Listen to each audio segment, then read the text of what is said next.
The realest podcast ever. The realest podcast ever. Y'all's the hate on all of my moves, but now niggas on it.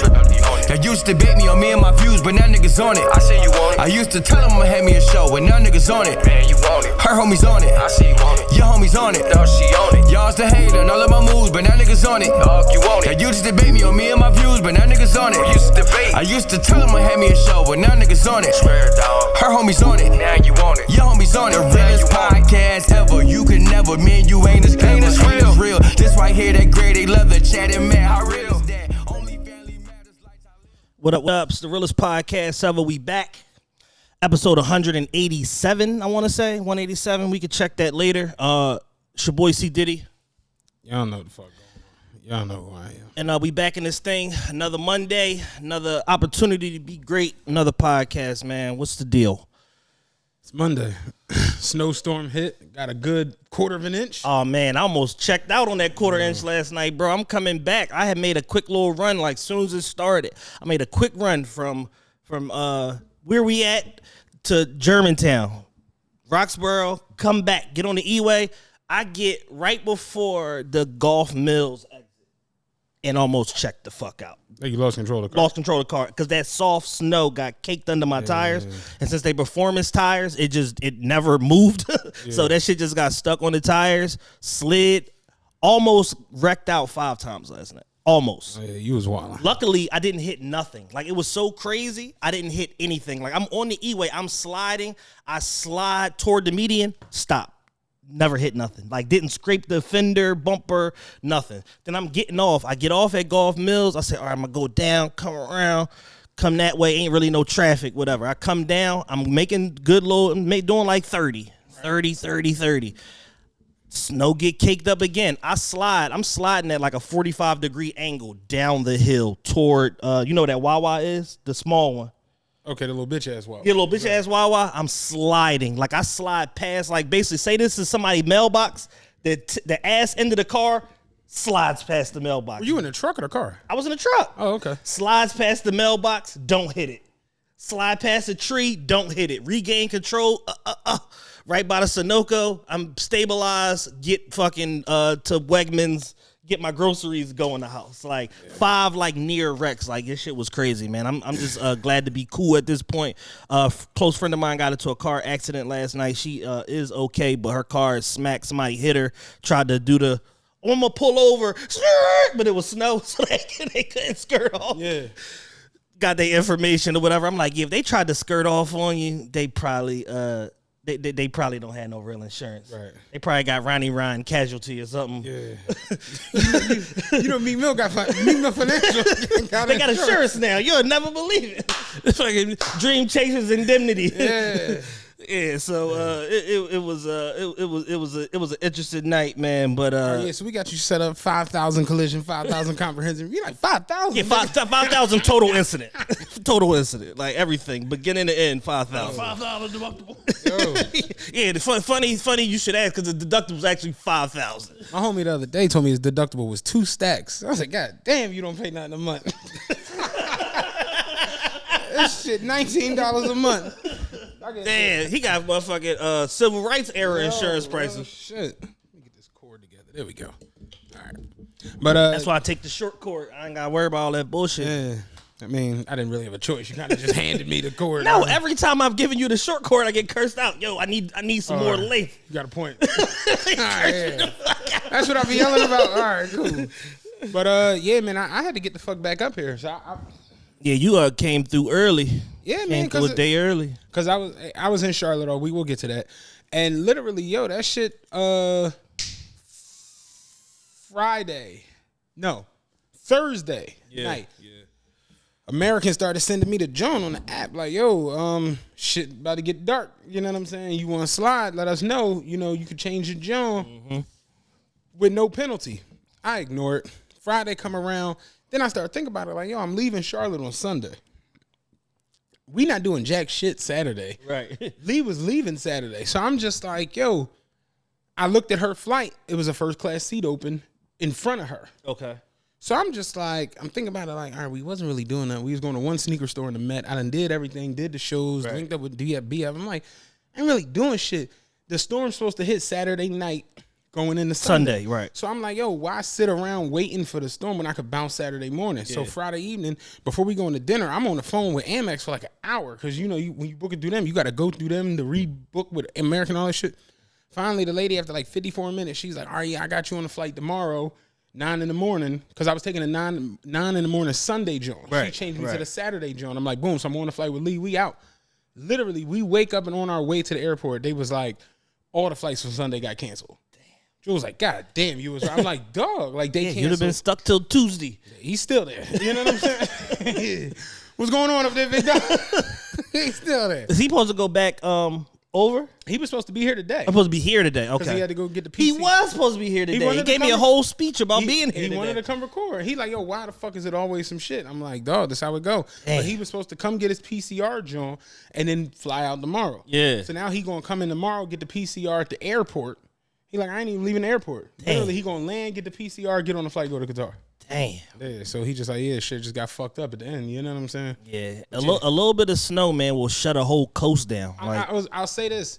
Philadelphia, Jersey, New York, we a little bit more prepared than down there. Yeah. Snow down there, 2 inches will shut the entire fucking state down. Yeah. The whole Carolina, the whole South Carolina, the whole Georgia, all that shit. So, yeah, I had to bounce out. But I had a good time down there all week. Seemed like you did everything. Oh, yeah. Did everything. You did everything. Sunday, I landed Sunday. I felt like the baby. I mean, I like, no bullshit. Like, that 24-hour span was crazy.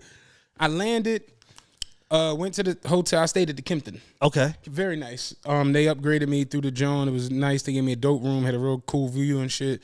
I didn't get a rental because I'm like, I don't need a rental. Yeah, everybody. I'm here with people. They all. I'm have here vehicles. with people. I had to get a rental. Because waiting on black people will fuck you up. You know what I'm saying? But I landed.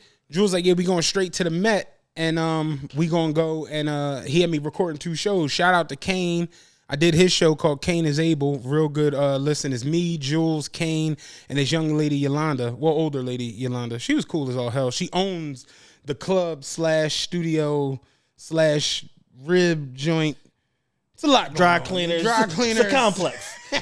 It's a complex. Aquarium. Yeah, no, I love to see enterprising black folks. Yeah. She owned the building, so she came in the joint with us, and they was wilding out. Her and Jules going back and forth. I'm like, this show has no real point, but it was funny. But I'm here. But it was funny as fuck. Shout out to Kane for that. And then right after that, I did the Music Jones podcast with his man. It's funny. He got the same name as Jules, Julian Jones.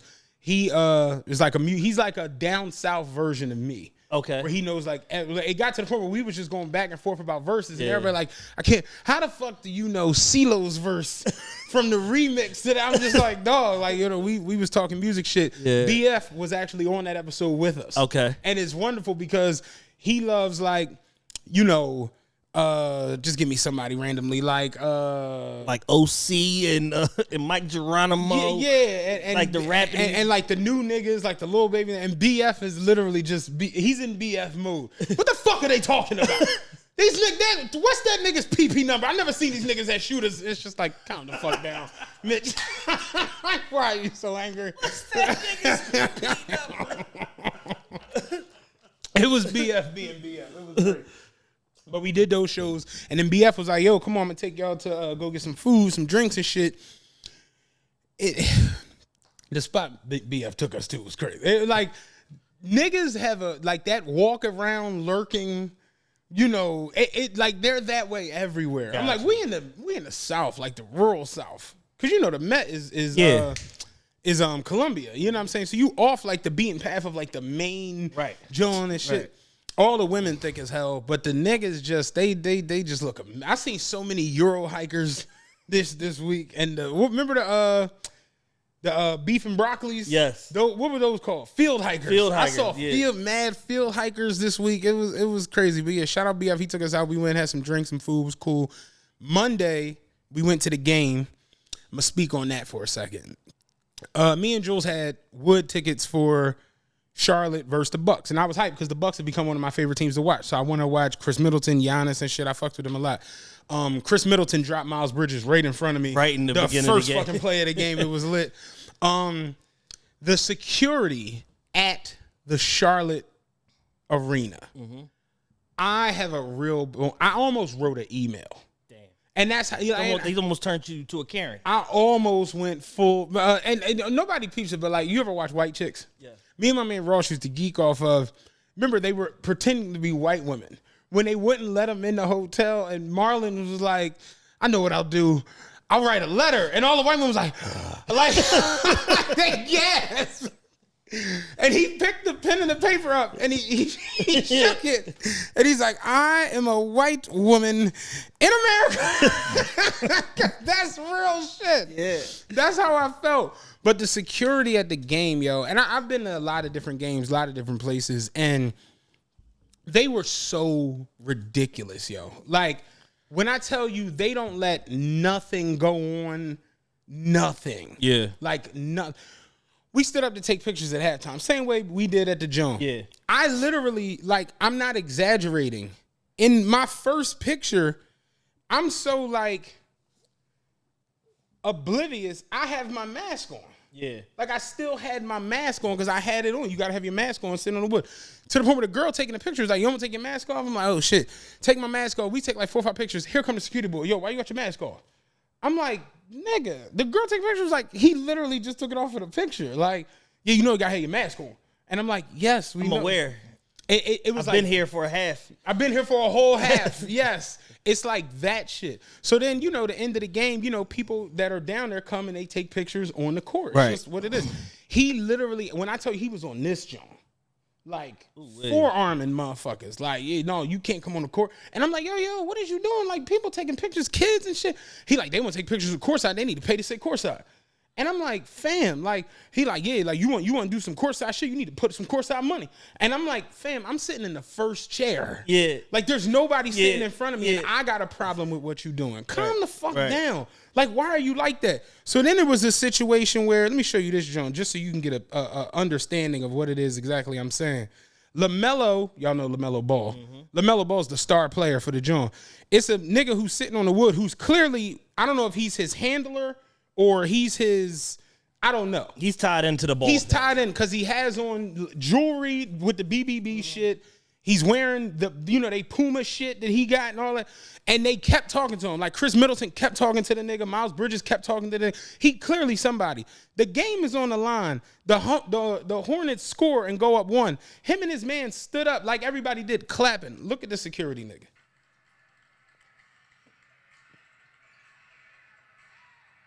Scores. That's them. Do you see this? Dog! That nigga swooped. That nigga flew on the court. And everybody's looking like, fam, like, if anybody know what the fuck the do's and the don'ts is, but it's like they cheering. And at the, you know, the last play of the game, I don't know if you watched the game, the Giannis went to the line, down 2, made the first one. No. They was down 3. Down 3. He made the first one. They down 2. Yeah. He missed the second shot. Try to get a. No, he didn't miss it on purpose. Okay. He shot it regular, bounced off. They got the offensive tip back, nailed it, and tied the game up. So, you know, everybody's standing and whatever. The Hornets came down. LaMelo drove through the lane, hit the fucking runner and shit. They took the lead, and, you know, it was pretty much over. And people jumping around cheering. The dude who's sitting right here, his son was sitting next to him. Some might have been like 5 or 6. They jumping around and shit. The son just happened to come over the line. Security boy looked at the pop, was like, yo.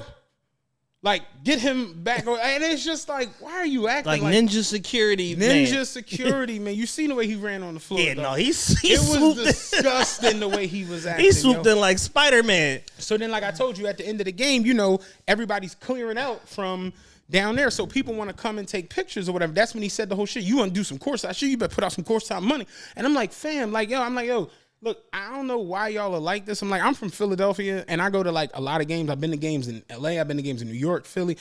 This is like a little bit ridiculous. And I'm like, I'm sitting up here, and I'm not feeling what you doing. The nigga dead ass was like, oh, you from Philly? Oh, okay, that's cool. Yeah, Meek hot, but we don't do it like how they do in Philly. Joe was like, why are you trying to? Joe was like, why are you trying to reason with this thing? Trying to reason with the unreasonable. Oh, that nigga said Meek hot, no, but yeah, that's not how we do it.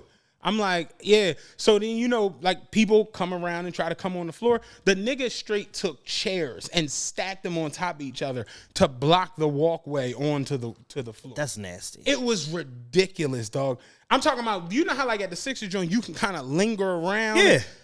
I know bullshit. The entire courtside joint was empty 4 minutes after the game was over. Damn. Only motherfuckers on the court was the sports reporters and LaMelo doing like the interviews and shit. They cleared motherfuckers out of that shit so quick it was disgusting, yo. Then they have no entrance into the lounge from like outside. Like you basically gotta come in the arena, walk down the steps to the court side, go into the lounge. If you want to go in the lounge, you come out the lounge, walk back up the steps, back to the 100 level. I'm like, yo, I'm never doing this again. We got outside. I turned to Jules. I'm like, yo, listen, straight up. He was like, this should make you not want to come back. I'm like, yes. All right. So you where I'm at. You where I'm at. It was just a real, the energy around it was nuts. And I like almost had snapped on him and shit. And I like, Jules, like, I told him, like, yo, I'm going to get us kicked out of this joint. And he was like, man, I don't give a fuck. I live in Qatar. I'm like, dog. Because when he said that mass shit, it just had me so enraged. Because I'm like, yo, you know the security sit there. Yeah. You know they sit right next to you. Right. So it's like, bro, if you see me sitting here all game with the fucking mask on and you see me stand up to take pictures, why are you doing this? And it was just a disgusting look. Mind you, I'm like, you go to the joint here at the Sixers joint, the Sixers niggas will take your pictures. For sure. Security guards will, the security guard dead ass took, meet the joint, me, Kevin, Jared, over there. He like, come on, I got you, I'll get y'all right. Ask that security nigga for a picture. Give you a mugshot, nigga. Y'all bitch ass niggas taking pictures and shit, man. Act like you've been here before. Well, what if I haven't? Yeah. It was wild. That's like, pretty awful. Yeah, honestly, me personally, I'm probably never gonna go to the Charlotte Arena again. And I've been there twice, and that joint was just, granted, you get a different experience sitting in different parts, depending on who you deal with. Yeah. Because like me personally, I sat in the section 111 front row for the Sixers.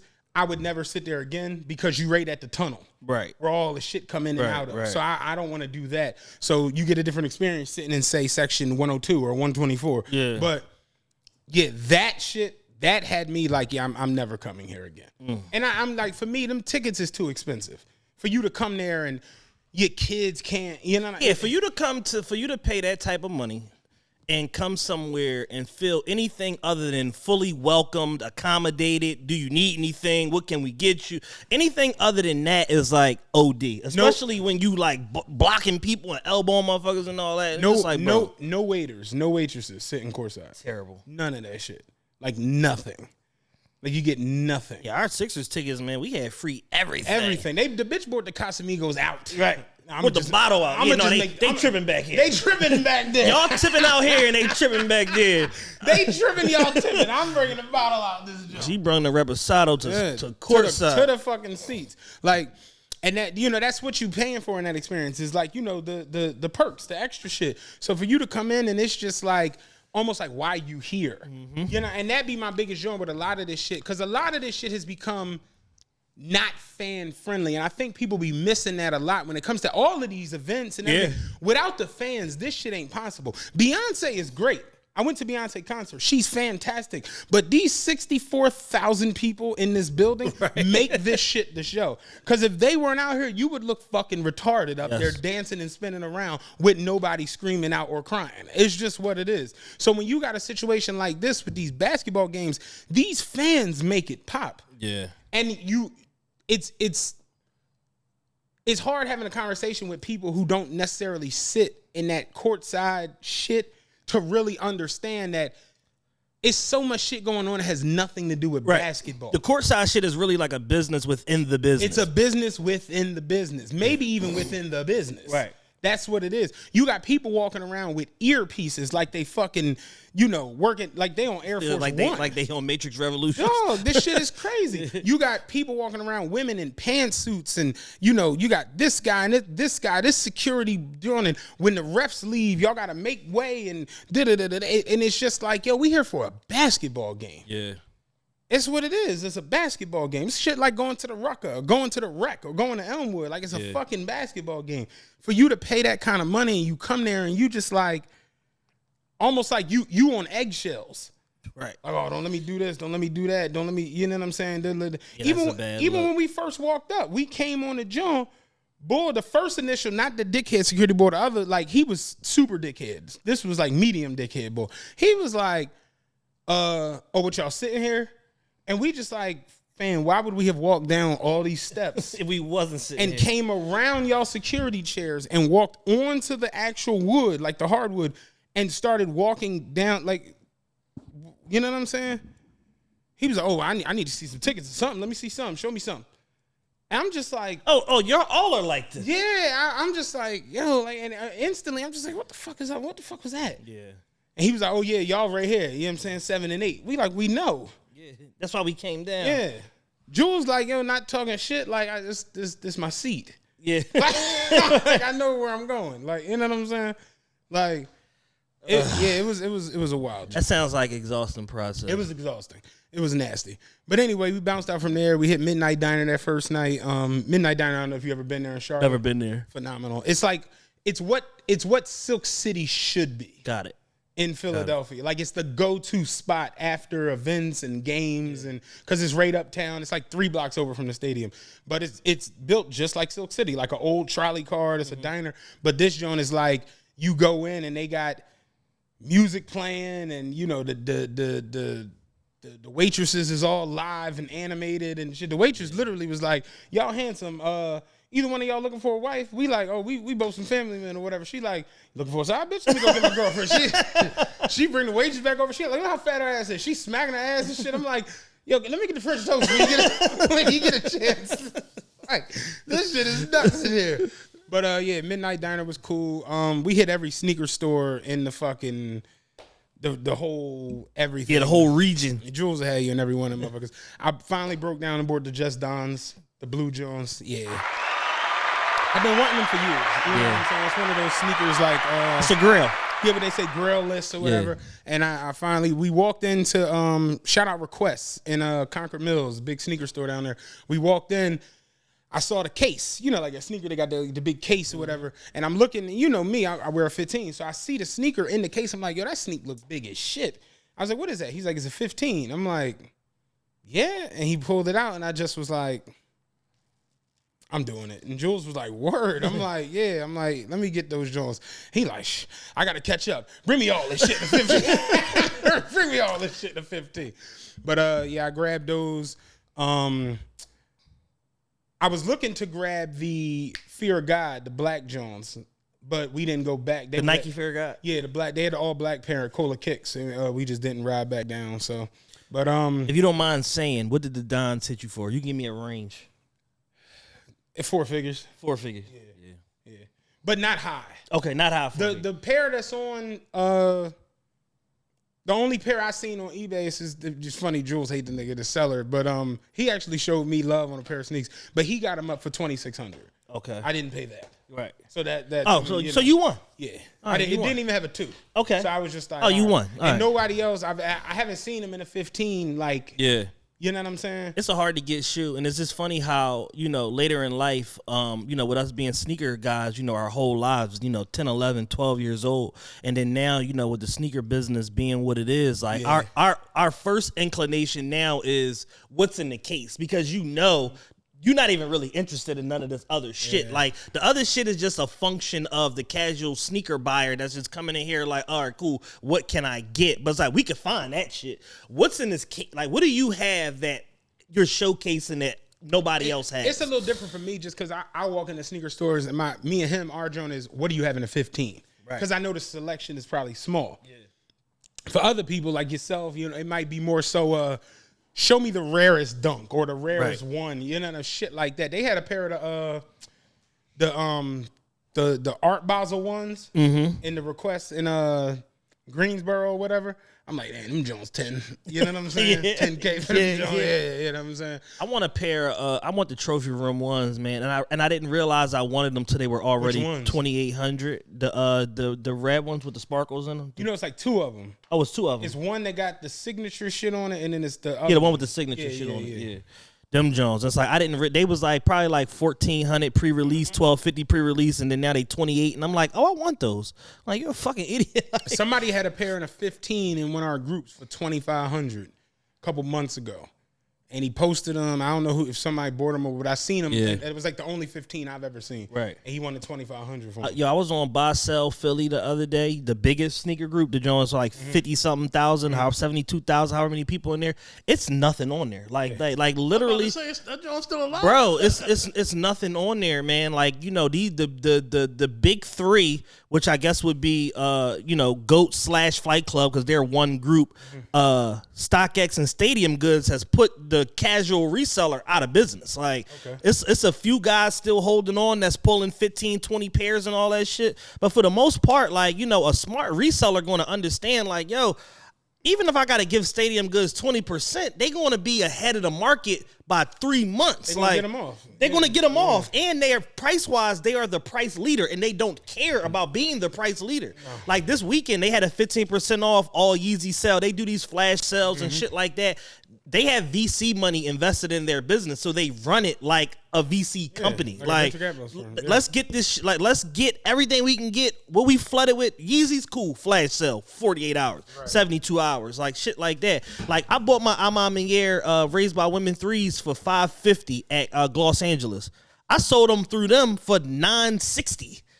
They're now $880, $900, and all of that on Flight Club. Now I sold them 2 months ago for that price. You know what I'm saying? Right. So it's like, yo, if you're a reseller, sell your shit through Stadium Goods. Like, you're going to get the money. They don't sit on inventory. They constantly communicate and send you shit, and they pay faster than anybody I ever been associated with. Maybe GOAT is second. StockX pay when they feel like it. Like, them niggas is terrible. But Stadium Goods is just like, yo, as far as not necessarily buying shit, but here and there you can find a deal. But selling shit, Stadium Goods got it down. Yeah, and they killing these small resellers. I'll say this, because even Rod, when I sent a picture of the sneakers to Rod, he was like, what the fuck? Where did you get these? And I'm like, at a request. And he was like, where? I'm like, it's a sneaker store in Charlotte or whatever. And one thing I realized being in Charlotte for a week, when it comes to like life, like urban life, like how we went to Midnight Diner and that joint was cracking. I'm talking about line out the door to get in this joint. And he got in because he cool as shit. Everybody knows like, oh shit, that's so-and-so, woo-doo-woo. Philly really doesn't have like anything. Yo, like listen. Anything. We went to we went to both requests. We went to Soul Priorities. We went to Sneaker CLT. We went. It was like 15 different sneaker joints, and they all had shit. And I'm like, yo, we really don't have that here. Like, where the fuck am I just going to I can just walk into a store and get Fear of Gods. I can just walk into a store and get some Just Dons. I can just walk into a store and buy some fucking foam runners. And it's just, we don't have it. Like, we really don't have it. We don't have cool ass clubs and after spots that ain't, get your head you're not knocked gonna get off. busted. Yeah. Like, our whole aesthetic is get your head bust. get your head bust. I don't know about you. I'm a head buster. The whole city has assimilated to that, man. Like, and it's not just Philly, it's other markets, but it's like, we live here, we can report on what goes on the day-to-days here, but it's just like, yo, the whole mid-Atlantic region is like fucked off with violence. Baltimore, Philly, New York, parts of New Jersey, like, it's just bad, man. And it's just like, yo, what's the end game to all this violence? And guess what? It ain't none. It ain't none. But yeah, so that was pretty much all week. Wednesday, Lee came down, so we didn't really do nothing because she came in so late Wednesday night. We went to Midnight Diner and shit, and she was like, "Oh, this joint is cracking." I'm like, "I told you, this is about to be." Yeah. Thursday, I had set up. It was a surprise because I got the truck built. I wanted to take her to the plant where they're actually building it. BMW has their, it's the only BMW plant in America. Okay. And it's in Spartanburg. So we rode down there. Jules was like, yo, me Hollywood, we gonna come surprise y'all, meet up at the John. Cool, we can all do it. So you get there, it's called the Zentrum. It's like the museum and shit. And then you can actually do a tour of the plant. Nice. Like, you can go through and watch them actually building cars and shit. Well, they only do trucks there. Right. X1, X3, X4, X5, X6, X7 all get built there. That's it. So if you buy any of those, they come from South Carolina. So Yeah, we went in, whatever. It was funny because you can't take no baby because you actually go through the plant because he had his daughter. So we was just like, shit, because I had already bought the tickets, whatever. So she was like, I could just refund you. He was like, yeah, it's only an hour, John. Y'all go ahead. I'm like, you sure? He's like, yeah, I know Lee don't want to miss this shit. I know you in the cars. She can do it. I'll chill. I'm like, you sure? He was like, we in Spartanburg. I'm going to find 4 or 5 sneaker places. Y'all go do your thing. I'll have a whole itinerary created when y'all come out. We're like, all right, whatever. So we go in there. The tour of the plant, I just want to speak on this for a second. When I tell you they have actual robots doing so much of this work, and I'm standing there like, human beings are going to be obsolete sooner or later. No, I'm not joking. They really have hooks and cranes that pick the car. When somebody has to do something under the car, it picks the car up and turns it on its side. So you don't have to be leaning up. You just can stand at your workstation and do this, that, and that. It was so fucking crazy seeing it. Do you know how many cars they build a day at this plant? No. 1,500. Damn. 1,500 cars they knocking out a day at this joint. You know what I'm saying? Like the goings-ons of it is crazy. The 14,000 employees. The shit is 1.2 million square feet. And it shows you all the different tests and everything that go on and this, that, and the third. Even the people who work in suspension, in exhaust. When the exhaust goes onto the truck is lowered down from a robot. Another robot picks the exhaust system up under the car, and then the human just comes and zzz, zzz, zzz. I'm like, oh, this shit is fucking damn. It's crazy as all hell. And then it shows you all of the safety tests that they do and all this crazy shit. But the lady was like, the thing with BMW, they don't mass produce anything. Every one of these cars has a buyer already. And if it isn't a person who ordered the car, it's a dealership. It's a dealership slot that ordered it because they know, Yeah, they're not just mass producing. She said last year through COVID, that plant made 372,000 cars. I'm like, damn. In a down year. We was slow last. Shit was bad. We try to do 650. 372,000 cars in a year, and all of them already got owners. Fuck. Craziest shit ever, dog. The plant was nuts. It was a wild ass experience to see it all like actually done where like you come in, you see basically it's 2 factories. One is paint, one is assembly. So when you order your car, like say your truck is white, right? You order it, they paint the entire frame with the doors on it. So that way it's one continuous color. Yeah. So when it comes from the paint factory, they have a conveyor belt that takes cars from the paint factory to the assembly factory. The assembly factory is 1.2 million square feet. The paint factory is 1.4 million. We didn't go into the paint factory because nobody's allowed in there. Right. Paint factory, the conveyor belt at any given time holds up to 200 cars. I mean, this shit is insane, dog. But they bring the car over. When it comes over, robots take the doors off of the car. Take the doors off of the car and then lift the doors to the very top of the warehouse. It goes through, they call them fingers. So finger 1 is the first initial assembly of the interior of the car. Your gear shift, center console, whoop, whoop, whoop, whoop. Then it goes to finger 2. That's where the roof liner comes in. The sunroof gets put in. The whoop, whoop, whoop, whoop. Long story short, when it gets to finger 5, that's the assembly of the actual car. The robot that took the doors off, that went over top of it, lowers down and reattaches the doors to the truck. And then it swings around. Now it's time for assembly of the cosmetics. Windows, the tires. Yeah. This shit is crazy as fuck. But it's robots doing all this shit. Yeah, that's mind blowing. Yo, it was nuts seeing it like all in person because it's like, damn. Yeah.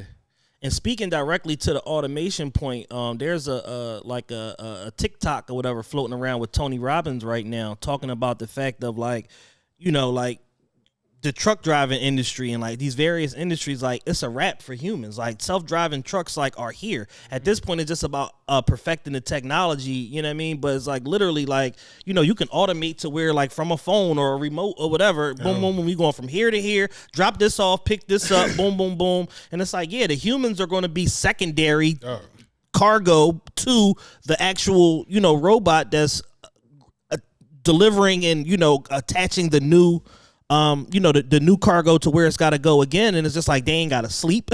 Like they can run 24/7, all of that shit. You can't take videos or pictures in there, of course, because you could work for Mercedes or Audi. Proprietary, yeah. But seeing it was just like, when I tell you this building is so complex, how crazy this shit is.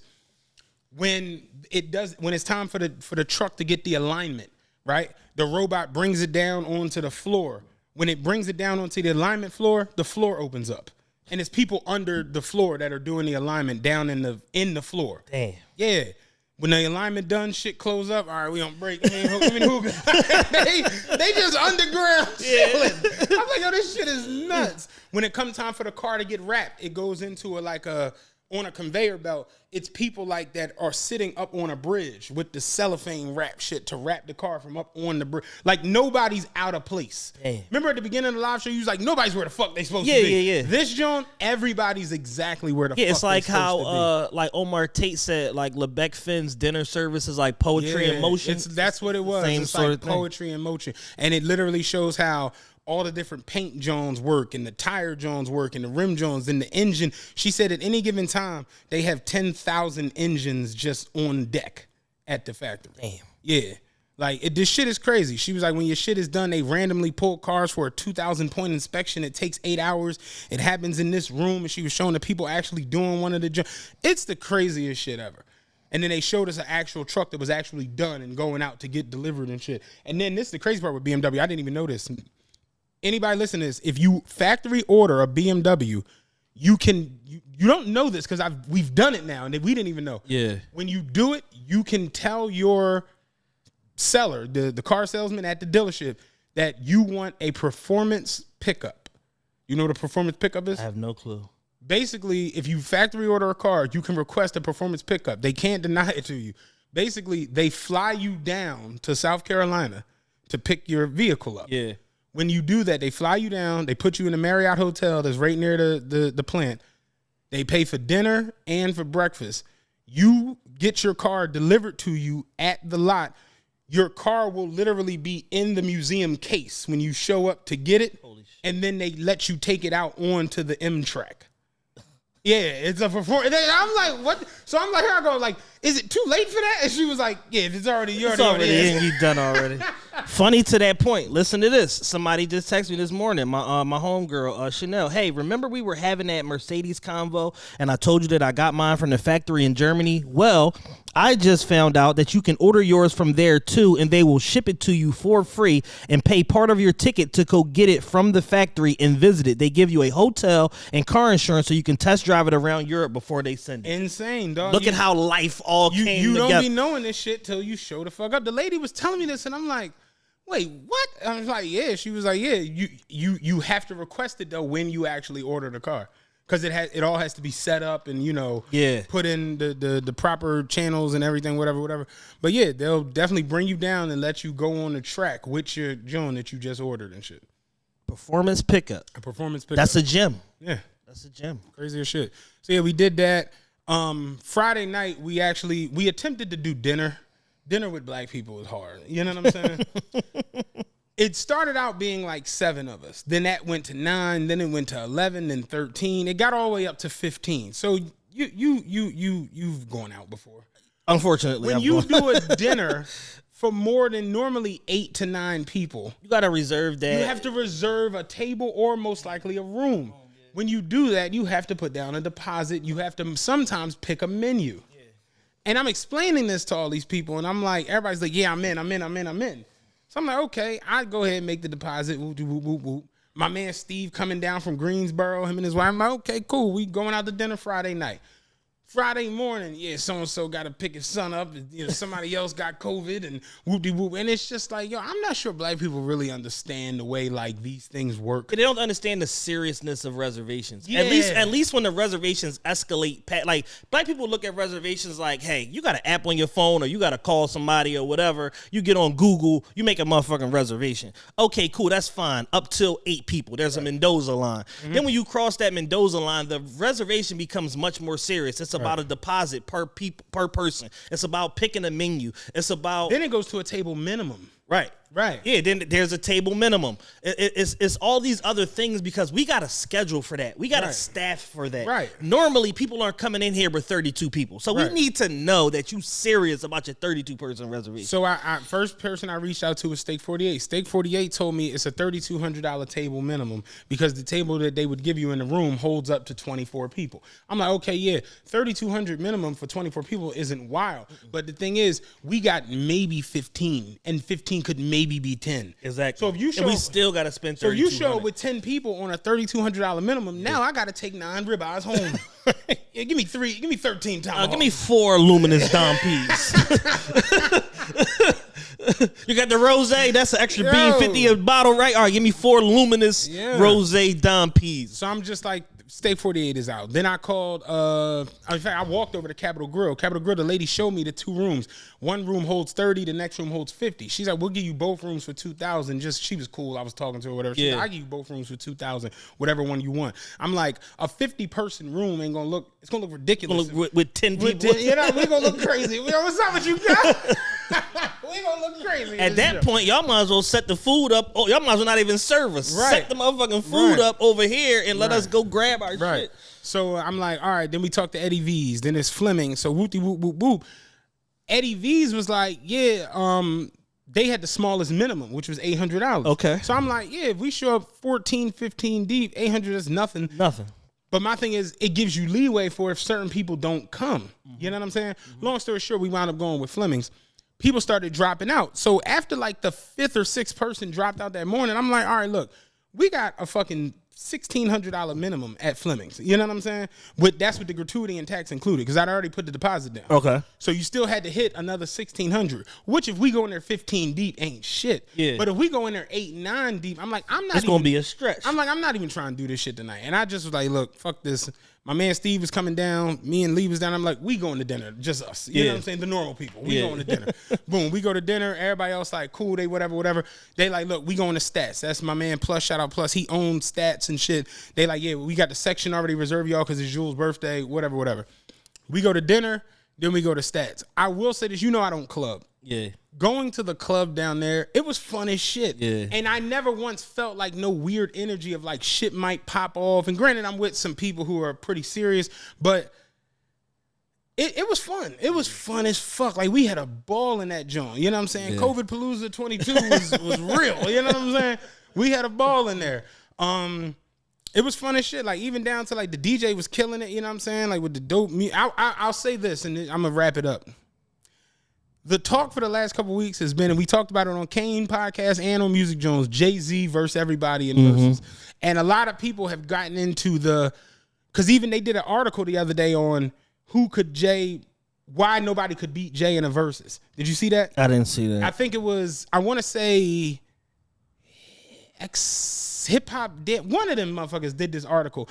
And basically they gave odds for who could beat Jay. I saw the odds. I didn't even get to the article part. Lil Wayne had the best odds. He had like 2 to 1. 2 to 1. Okay. He had 2 to 1. And they basically ended it with Lil Wayne's the person who could beat Jay in the verses.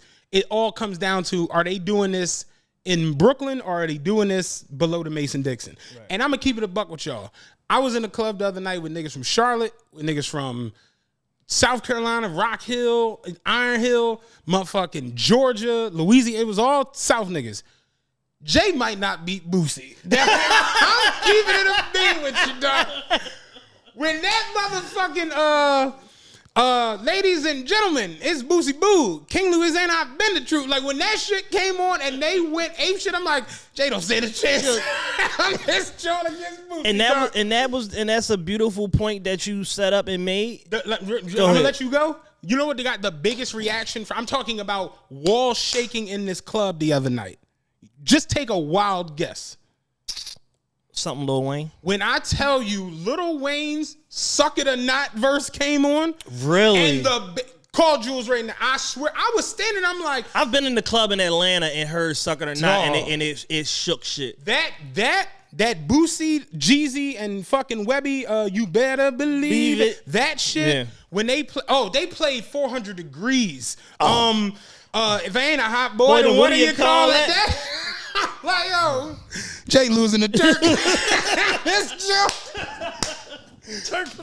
Turk getting up a couple on Jay down there. In the South, I ain't gonna hold you, dog. That Boosie shit, that Lil Wayne shit, fucking that 400 Degrees shit came on. What the fuck, dog? Swag surfing, they went nuts off of, and I'm just like, yo, the demographic of where you at it matters. They was playing Boosie records that I didn't even know. Yeah, and did they play Set It Off? Dog. Blow the roof off. When go to Baltimore. Not even far. Not even the Carolinas. Go to Baltimore in a club and play "Set It Off" by Boosie and watch what the fuck happened. 10 people died that night. I'm not joking to you, dog. 10. I'm talking about the prettiest bitches in the club. Knew every Boosie fucking line. I'm just like, damn, and it hit me. I'm like, oh yeah, because I'm not in the East Coast. There is no East Coast bias here. Right. These motherfuckers, like, I'll tell you another one that had people in hysteria. You ever hear Stand Up off T.I.'s album? I'm talking about everybody in there. You got an alligator mouth with a hummingbird ass. Your mouth writing checks that your ass can't cash. Everybody in the club was going. And I'm just like, damn, down south really is different than like. It's a different universe. Like Rock the Mic, it really wouldn't have moved them in there. No. They played one J record that I could remember where it was like, oh shit, they playing Hove. You know what it was? Dirt Off Your Shoulder. And that's because of Timbaland. Like they played Dirt Off and Your because Shoulder, of the pocket that he was in. And it had people like in a bit of a joint, but when I'm talking about, they played We on Fire. Like the hot boy. That joint. Yeah. Taking off his shirt to show his tattoos. That shit came on and they went crazy. And I'm just like, yo, down south is really so it really hit me and was like, Future do stand a chance in Atlanta. Oh yeah. He has to. He might boat race He Jay. has to. Like Streets is Watching and Where I'm From and all that shit. These are records we grew up on. They mean everything to us. They mean nothing to a nigga from the red clay or the brown dirt. They mean nothing to them. Them South Carolina niggas, man. It was a section because we had the biggest section in the jungles. Plus told us he gave us the biggest section. So the section below us, one of the girls in our section, she knew all of them, and she's from Rock Hill, so she like, yeah, they all my peoples, whatever. So they South Carolina motherfuckers. Yeah. When I'm telling you, every Boosie track, All Air came on. Yeah. Oh my God. There's a reason why Boosie is now doing a Boosie bash in North Carolina every year, in addition to Louisiana. There's a reason. There's a reason why he's in Jackson, Mississippi, booked every week. All the time. And it's so good that we're doing this now because I meant to voice note you and Rod that night, but it was going on. I was too turned. I was too turned. But yo, that when I'm starting to see spaceships on bank, these songs hit these people in a different way to the point where you get into the shit. That All Air shit, when he said I just hit Walter's nigga, I bought all the funny. Oh, listen. Shout out BF, and I hope he heard this. We was on the music joke because BF was talking about how he had to readjust his mind. Shout out, he lived down there now. In Carolina. He in the Met. He said, my first weekend down this motherfucker, I went to the club with a couple people I'm cool with. They took me to the club. Like, okay. Now, I've been in the club a bunch of times up north, New York, Jersey, AC, all that shit. He was like, I get in the club in Atlanta, nigga. I cannot make this up. I'm in there for 10 minutes. Out of nowhere, the DJ says, if you a real nigga, take your shoes off. I was like, what? He said they cut on the song. You ain't got these. You ain't got these. And he was like, niggas was holding that. You a real nigga, take your shoes off. BF was like, yo, man. I'm like, I'm not in the East Coast. You a real nigga, take your belt off. Beat the nigga next to you. Said, if you a real nigga, take your shoes off. But yeah, go ahead. So that down south shit is so much different. It's different, man, here, and dog. It's like it's a beautiful point that you set up because it goes back to what I was saying, in my soliloquy on Twitter about this weeks ago, which is their heroes are not our heroes. Mm-hmm. Like there's an age demographic that exists between the Gen X and then the Gen Zs. Then there's a regional thing that exists, and people don't realize like hip hop is still very regional, despite the fact of we was assimilated to a lot of each other's style of dress and language and all of that. There's still certain regional biases that exist, and the point that I was making is just like, yo, y'all love Jay-Z. they like Jay-Z. Some don't give a fuck about him. But the bigger point is that their heroes are not y'all heroes and vice versa. And the way that they view somebody that they saw come from the dirt up to being successful is the same way we view Jay. We viewing Jay in oh man, he was rapping with Kane and Jazzo, and then this happened, and then that happened, and then he lost 92 bricks at some point, and nobody died, and then he got them all back, and then Streets is watching, and it's like we saw the growth. They didn't see that, and guess what? They don't give a fuck. Let me tell you another one real quick. At the game the other night, we were sitting motherfucking front row courtside. You know who was sitting front row courtside directly across from us? The baby. Him and his brother walked in. I don't know his brother's name, but they was like that because everybody's like, that's his brother. I can't think of his name because they said it. The baby walked in the other night. When I tell you the baby is not canceled in Charlotte, they went hysterical when that nigga walked in. And it's just like, yeah, these they peoples. These are their heroes. These aren't really they peoples. Had Boosie walked in that club the other night, man, niggas would have sat down and got haircuts. Man, I'm getting a fade, nigga. Boosie and this motherfucker, dog. Dog, it was crazy. And it's like, you know, we've had so many years of East Coast bias and New York bias in particular, which is a subset of East Coast bias. We've had so much East Coast bias and New York bias that we're ingrained to think that the whole world thinks like how we think, and they don't. And I've made it a point several times on this show to talk about the fact of like when I discovered Southern hip hop, it just made me feel different. It made me view the art form different because these niggas are spitting too. These niggas are telling stories too, but they got way more flair and way more pizzazz than these niggas that I grew up listening to.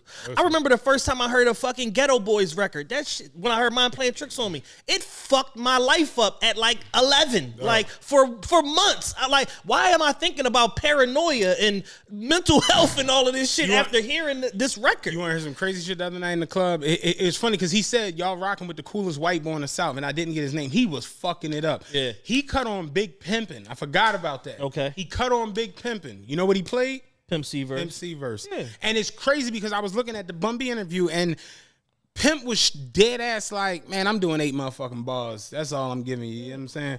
And he was like, those 8 bars just became iconic. And I told you, one of my homies was like, Pimp washed them niggas on. And seeing it the other day live where it was like people reacting to it where it's like, all my cars got leather and wood. In my hood, we call it bucket. Everybody want a ball. Holla it, bro.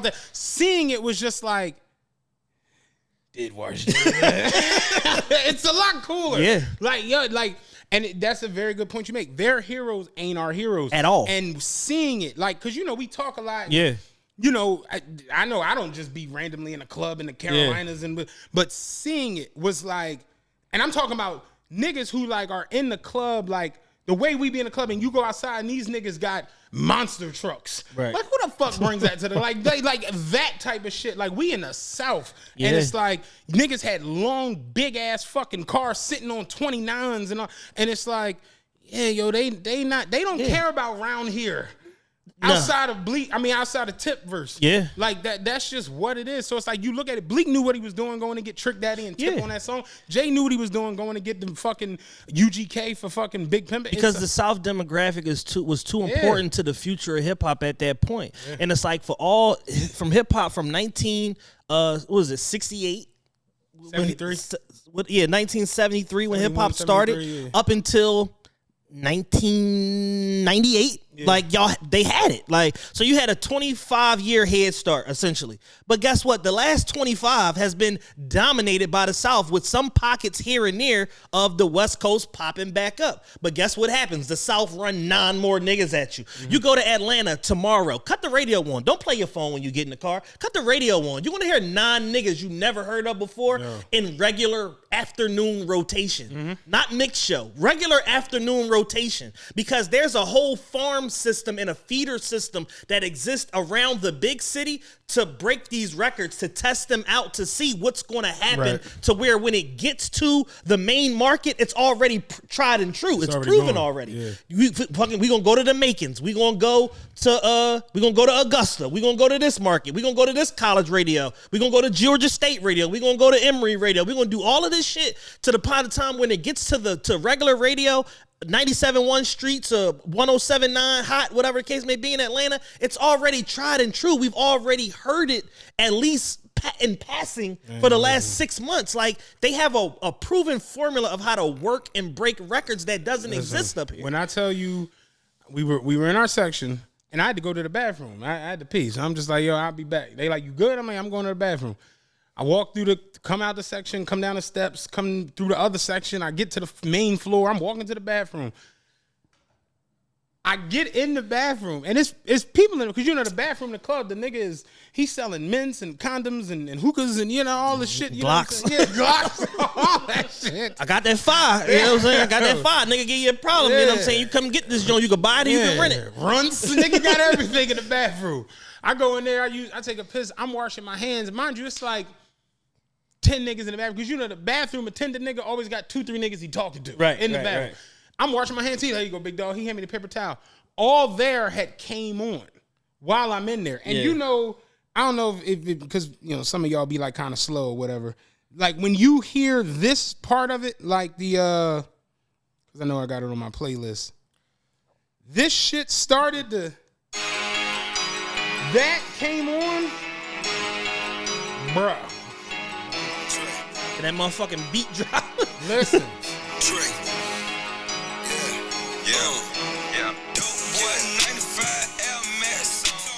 When I talk about that shit came on, niggas was hurrying up, trying that shit, and running. This is an anthem. And I caught myself like, let me get the fuck back. I'm playing games in here. I'm lingering. And I came out, and I like made my way through the floor real quick and got up to the section. As I came up to the section, Jules is 6'6", so he on the couch, he 9 feet tall. Right. He on the couch, like, bouncing up and down. I'm talking about the whole shit was just rocking. I'm just like, yo, these records mean too much down here, these motherfuckers. Like, all there, like, Jay can't play Sunshine and beat that. No. Not down there. It's just not happening. But it was decent to see, like, just the different demographic and the way the sound hits them. But when I tell you the biggest John, it fucked me up a little bit. That Sucker Tonight, and it didn't, they speed it up. Yeah. So it sped up a little bit. And that when he said that Amazing Grace this joint, he cut the joint out, the whole fucking room said it at the same time. I'm just like, yeah, that shit was nasty. This brings up a good John. Let's do the report cards. Yes. Let's discuss this since we on rap. The Moe Dee. So Kool Moe Dee, I don't know where this came from. Somebody brought it back. I don't know why this is out. It came back out there. Kool Moe Dee used to do these rap report cards. Right. And for those of you that aren't familiar with Kool Moe Dee, he's like a rapper's rapper. Mm-hmm. In his day, he was like, I'm trying to think of who I can compare Moe Dee to. Because he was a lyrical miracle spiritual nigga to a certain extent.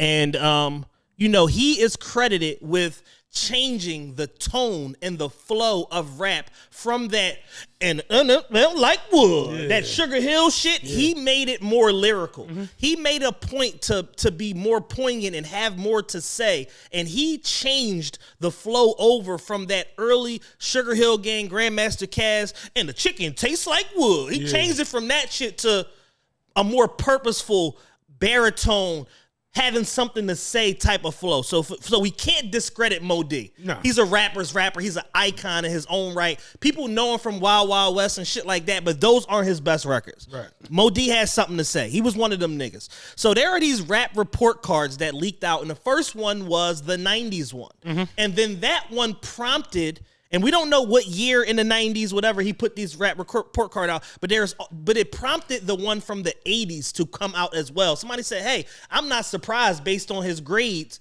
of these, of these report cards, and you have them in your notes if you want to review.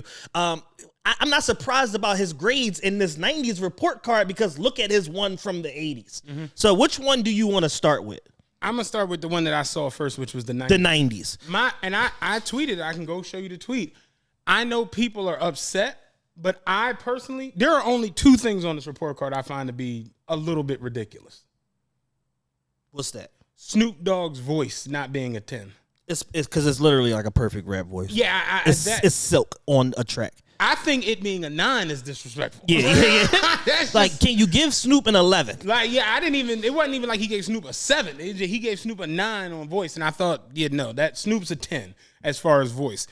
And my homie, he hit me, was like, there's no way you think this report card is legit. I'm like, bro, 97, 98. That's the only year that would have made sense for this report card. He couldn't have done a report card with DMX on it in 96. You know what I'm saying? Correct. And at the flip side, he couldn't have done a report card with Lauryn Hill on it in 96. She didn't have an album. She had the Fuji shit in 97, yeah. but Lauryn Hill was Lauryn Hill in 98. You know what I'm saying? Yeah, so he got Buckshot on there. So I'm just Got like Stretch on there. He had Mystical on there. He had Mystical on so there. I'm just like Sticky Fingers, Mac 10. This report card had to be the very end of 97 or the very beginning of 1998. It's the only thing that would have made sense. Him giving Foxy and Lil Kim essentially the same grades had. So let's talk about some of these. Like the fact that Biggie and Tupac are on it, it's like you're still railing off of them dying. You know what I'm saying? Yes, absolutely. So let's talk about something. So the first one that jumped off the page at everybody, because it was the first one, was Jay-Z.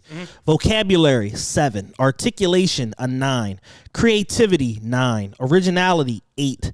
Versatility, a 7. I think he turned it to a 6, or a 6 he turned to a 7, one or the other. Voice, an 8, which that's high for Jay. Jay voice sucks as a rapper. It got better. It got better over time, but initially it wasn't that good. Records, a 10. He gave him a 10 for his record. Because he gave y'all privacy on the first joint. Yeah, he gave him a 10 for his record. Stage presence, a 6. Sticking to themes, a 9. So that's records like 22 Twos, The Evil, shit like that. Streets is Watching. Innovating Rhythms, 9. Gave him an 82 overall. Now, very, very low for Jay-Z. I don't think in 97, 98, I don't think that's If bad. Hard Knock Life was already out, that's too low. If it is, but if we're going off of Reasonable Doubt of Volume 1, and then the fact that even once Hard Knock Life came out, DMX was closing the show for the Def Jam tour. Yeah. So it's like, Jay's stage presence was a 6. Was a 6. That was legit. That's accurate. His vocabulary, I feel like, should have been a little higher. Probably like an 8. Because he was doing shit like My Mind Is Infested with sick thoughts that circle like Alexis. He was doing shit like that. So his vocabulary was a little bit better. Like you said, voice was, I could see it being a 7. I could see it being a 6 or 7. Yeah, but if you flip flop vocabulary with voice, you still at Right. 82. So You're still at 82. Still at 82. I look at it like, in 97, Jay wasn't Jay yet. He didn't have 14 number ones. He didn't have one of the most successful tours in rap history with Kanye. He didn't have all these Grammys. It was Jay. He was he was essentially an up and coming rapper. This was 100% 98 because Master P is on here. Right. So I look at This it is like, 98. Lauryn Hill album drop. 98. 98. It is 98. So I'm This just is like, it had 98. to be 98. So I'm just like, it makes sense for these numbers to be like that. She perfect damn near across the board. Lauryn Hill. Which I have zero issue with. no. I take no issue with it at all. Me neither. I have no pushback perfect whatsoever. album. It's a perfect album.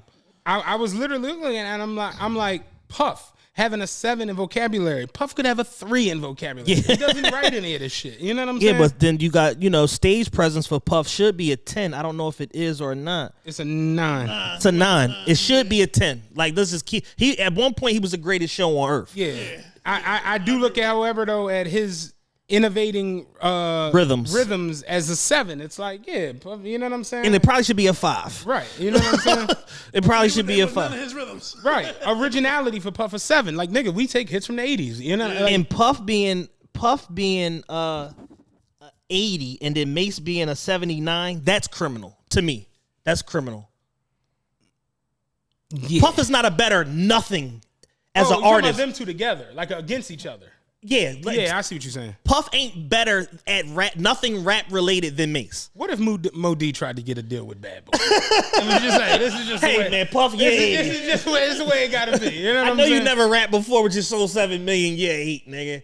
Look at Mystical though, innovating rhythms, a 10. Yes. Yes. When Mystical showed the fuck up. He rapped in a way no one had ever heard. Again, go down there and play. Yes. Go down there and play that. Oh, it ain't my fault. I remember play that shit this, down this, there. I'm like moment of transparency. I remember being a kid, 13, 14 years old, and seeing Mystical's video. I think it was like Y'all Ain't Ready or whatever before the No Limit shit. Right. And calling Power 99 like, yo, y'all not playing Mystical, y'all ain't ready. Y'all niggas playing games. Like, that's how much of an impression that Mystical made on me. Mystical is a phenomenal MC. I had a tank. You had a tank. I'm telling you, dog. Like, Mystical was that I nigga. was a soldier, dog. When I heard Hootie Hoo, I was sold. It's the greatest shit I've ever heard in my life. Like, but I just feel like it was pretty much accurate. I didn't see nothing that was outrageous. Like, Corrupt's vocabulary being a 10 is official. Absolutely. His vocabulary should be a fucking 10. It just is what it is.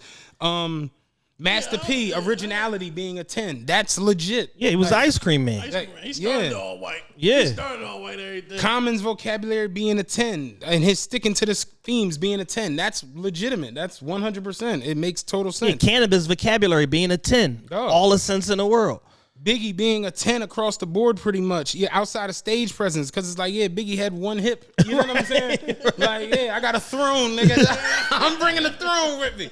Like, so to me, the 90s John made all the sense because you've got to remember you're looking at it through a 98 lens. Right. People are looking at it through a 2015, 2020 lens where it's like Jay-Z's the GOAT and, you know, Keith Murray doesn't matter. But it's like, no, at one point, Keith Murray was all of that. Keith Murray had the most beautifulest thing in this world. And to that point, there was nothing Jay put out that could fuck with that record. That record was... Though it was everything to hip hop. Like, it was like, they was like on some like, yo, is he the next Nas? Like, I remember I bought all these tapes and CDs and watched fucking BET until it made my head hurt. Like you look at Busta Rhymes, he has a 10 in creativity. Yes. A 10 in originality. Yes. He has a 10 in his records. Yes. He has a 10 in stage presence. Yes. He has a 10 in fucking innovating rhythms. Yeah. It's like, yeah, Busta really is that. Yes, Busta had a whole period, like, following him leaving Leaders of the New School. Busta was the nigga. What? Like, Oh yeah, his behind the music. He got a new behind the music now. oh, you got a new one? He got a new one. That shit is. Busta was the nigga. Did you see Bus do the collage of all his records for MTV Awards a couple weeks ago? No, I missed He it. closed the MTV Awards. Him Oh, and Spliff. shit. Dog, I'm watching this shit and I'm just like, yo, Bus getting a versus. To this day, don't nobody want to perform after Busta Rhymes, excluding nobody. Not Lil Wayne, not Kendrick, like not some of the best performers. Bus get out there and he do that motherfucking. Him and Spliff get the dancing with them leather outfits on. Get low, Bus. This was the king of the golf. That shit. Then he go right into Look at Me Now with Breezy. Then the hoo ha's. That nigga performed Look at Me Now at dinner the other night on the spot. Nigga's a rap god. Like, it's like, say what we will about Busta now. But there's a period of time that's encapsulated by Busta where he was the nigga. Like, he was easily top 4, top 5 in New York City. Right. And he had the best videos. He had the most colorful records. Everything. Yeah. He was one of a kind. So me personally, I took issue with 2 fucking numbers on the 90s report card. And that was Snoop. Yeah, it's pretty accurate. To me, it's accurate as shit. I think, Black Thought, and this could be some revisionist history, should be a little bit higher. He was an 87 overall. Knowing what we know about Tariq now, he's one of the greatest rappers to ever fucking grace the microphone. He should have been a 91 or a 92. But at that time period, we didn't know that. So it's like, it's fair. You know what I'm saying? Yeah, they only had one album out. They ain't had a You Got Me record yet. Nah, none of that shit. Yeah, none of that shit. So it's like, it is what it is at that point. I see Biggie as an A+, Lauryn Hill as an A+.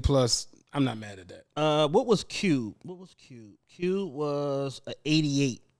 Which is fair. And I love Cube. Cube rotates in and out my top 10, but it's like 88 is fair for Cube. Because it's like for all of his good, it's Ice Cube got a 9 in everything. And the crazy part is, that's Ice Cube. That's Ice Cube. Is he the best in anything? No. But is he very great in everything? Yes. Yeah. That's some Ice Cube shit. Yep. I can write, I can perform, I can create a song, I can create a diss track, I can do you a hook. Nigga, I'm writing a movie. Right. Nigga can do everything. Right. And is he the best movie writer? No. Is he the best lyricist ever? No. But Ice Cube has done so much in so many different lanes. He's solid. He's solid all the way across. So to me personally, this is Matt, the Kool Moe Dee 90s report card.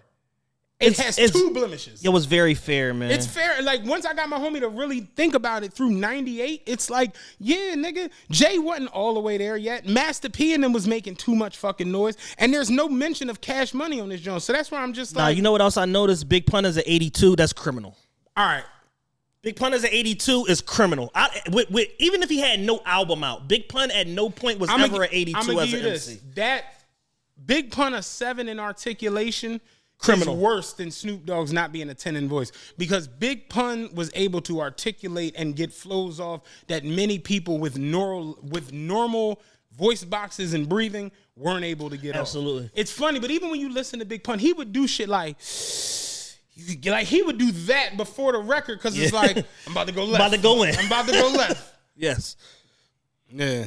Yeah, so champagne big on the rocks, eating a Fort Knox glass of raw shark salad salad with cabbage, pork chops, and applesauce. That like, yeah, Twin connection. Yeah. Like, come on. Watch your body came and pump the shot. He gave hit the shorty while he potty training. Yeah. He was never an 82 as an MC. Nah. Just waking up, Big Pun was a 95. Pun should be at least a 9 in everything. At least. And a 10 in something. Yes. He should be a 10 in vocab, a 10 in articulation, and I would for give him. sure I would 10 give in voice. and I would give him a fucking a 9.5 or a 10 in creativity. Yeah, because he brought the Latin shit to hip hop. Yeah. Moe Dee, you tripping? That was bad. Big Pun was never an 82 I'm overall gonna as an bring that MC. back. That's the one major blemish on this jump. Big Pun as an 82 Big was Pun just like should be higher than 82, and Snoop's voice should definitely be a 10. Yeah. all right. So the 80s report card. I got nothing to do with this. I'm gonna go to the bathroom. You on your Moe Dee on your. Here's where it goes left is the 80s report card. First MC he rated Moe Dee. Moe Dee. Same criteria across the board. Vocabulary, articulation, creativity, originality, versatility, voice, records, stage presence, sticking to themes, innovative rhythms. Moe Dee. You know what though? I gotta kind of agree with this, John. Dan's older than us, so we We might gotta defer to Dan. Because talking to the mic, Dan. yeah, I might gotta agree with Mo on this, John. His vocabulary, the creative, because he was He was that. but you lost the LL in the battle, so there's no way you should be higher than L. I feel like Here's my joint. Nobody lets the fact that Jay lost to Nas in a battle sway them in their GOAT argument, or Hell of a point. so it's like losing a battle don't necessarily, you know what I'm saying? no, but it was like one of them. It was a Career ending like yeah, battle. it was like he fucked Moe Dee up forever. How he fuck cannabis up? He fuck Mo Dee. Yeah, I crushed Moe Dee, Ice-T's curl. Yeah, I get it. But I think personally, I could go out on a limb here. I'd like to say that if they did one of these rap report cards, I want to say Drake is going to end up having a higher score than Push. I would think. Real quick, can we do this? I know this has nothing to do with that. Can you explain it to me, please? Because it's been bothering me for days. What the fuck is Pushin P? My segment. Been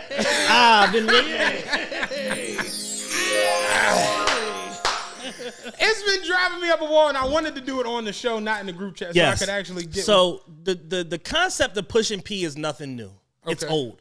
And depending upon what region of the country that you from, the P stands for something different. Okay. So if you from the Bay Area, the home of the pimping, then we pushing P. I'm pushing P on a bitch, man. You know what I'm saying? I got 10 hoes out there getting my money, and I'm pushing my P to the max. You hear me? So that's the old school iteration. Okay.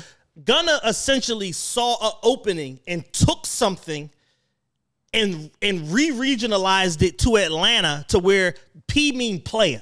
So I'm just like, everything I'm doing, I'm pushing P right now. I'm playing. Like, if I'm supposed to buy 10 of my homies' rings and I come to the jeweler and only 3 ready, that ain't P. Damn, you told me you was gonna have them ready on Tuesday. That ain't P. I ain't fucking with that because I can't give 3 of my homies rings and not give 7 of my homies rings. That ain't P. I'm not on that right now. Right. You know what I'm saying? So they had the whole thing with the pilot the other day. We got a private jet. We pushing P. We on a private. Boom. But we get to the airport and the pilot, he not P. He want us to get off the plane. They ain't got our food. My man don't have no ID. They don't want us to get on the plane. That ain't P, man. You know what I'm saying? These niggas called the police on us, man. That ain't P. That we ain't respecting that. You know what I'm saying? So the whole concept is start with player, but it can really mean so much more. Okay. Depending upon the context that you using it. Okay. Now, what's dope about The it? other day at the burger bar, I asked for extra pickles. You was not pushing P. I was not pushing no. P. Okay. I tried. You was not pushing P. Unless you're selling pickles, then you pushing. Then you pushing P. I gotta sell the pickles. You gotta fully benefit from the whatever the P is. You gotta fully benefit. You gotta take the P to the max, or you not pushing P. With the podcast, are we pushing? We pushing P. There you go, baby. damn it. I got it now. We pushing P every All week. right. It's TRP. We pushing Big P, man. All right. And the P stands for podcast, platform, Patreon. We pushing P. So the P ain't on you. It's in you. You know what I'm saying? So at the end of the day, it's a mindset. It's a manifestation of what you doing on a day-to-day basis. It's a mentality. So what Gunna did was he took an opportunity to repurpose some language that already existed in the hip hop lexicon and make it his own, make it modern. And you know it's working because niggas are upset. Niggas are mad because he's pushing upset? Niggas, just niggas. Well, niggas are always upset. Niggas are always upset, exactly. But it's like you see how like Majority of the Bay Area niggas is mad. they're big mad. They're mad about everything though. Because they feel like they should have higher status and this and this. They mad. But the niggas that's really doing it out of the Bay, they ain't mad. The Filthy Riches and the Mozzies and the niggas that's really getting to it, they don't have nothing to say. It's always the peon niggas. So they pushing P in a negative way. They pushing peon. Like, we ain't on that. You hear me? We ain't on that. So the fact that the fact that it's working, pushing peon. the fact that niggas are mad lets you know that it's working. Gunna is about to outsell The Weeknd first week because he created something socially that spread like a fucking virus. He's pushing pandemonium. And it infected the hip hop culture to where everybody has something to say about it, good, bad, or ugly. But That's everybody, when that's when you won. Yeah. When people are celebrating, when people is mad, when motherfuckers is like, this is stupid, that's when you win. Right. And his Pushin' P has pushed him to the #1 hip hop album, and we gonna see these final numbers because he added a song with Drake called P Power at the last second on Wednesday. He added a song with Drake that fucking debuted with 745,000 streams on Spotify, so he might push the #1 album. So is this a Pushin' P record? The overall record is the whole song. The whole So record. where did it start up again? Is it a song? It's a song. Okay. It's a song with him, Future, and Thug. Because I saw they had like it was like a cartoon of them pushing a big P. Pushing a big P, and I exactly. couldn't understand what the fuck this was and what was going on. Okay. Yeah, so this is the actual record. We don't want to get demonetized for the purpose of YouTube because we actually making some waves on YouTube. But this is the record.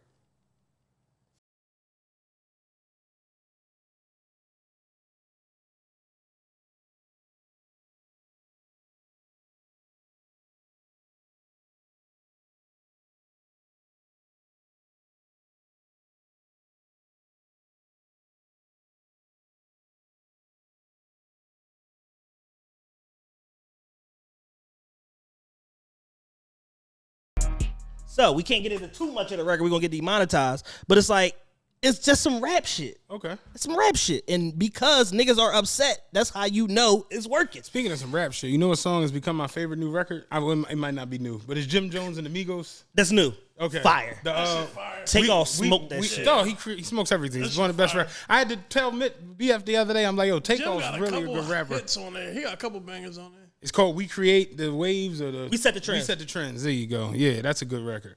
But yeah, I could not understand this pushing P thing. Now you've explained it, and I figured out how we push P. Yes. So yeah. So it's like, so either you P or you ain't, man. You know what I'm saying? You got a decision to make. Okay. And like I said, like he's infected the hip hop culture, and he literally like created a moment out of his album, and he did everything right.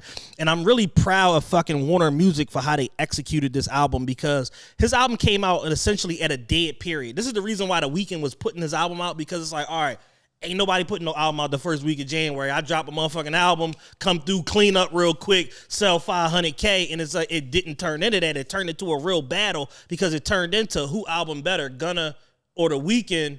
And even though they in two totally different lanes, it's like the quality of the Gunna album was so much better. Right.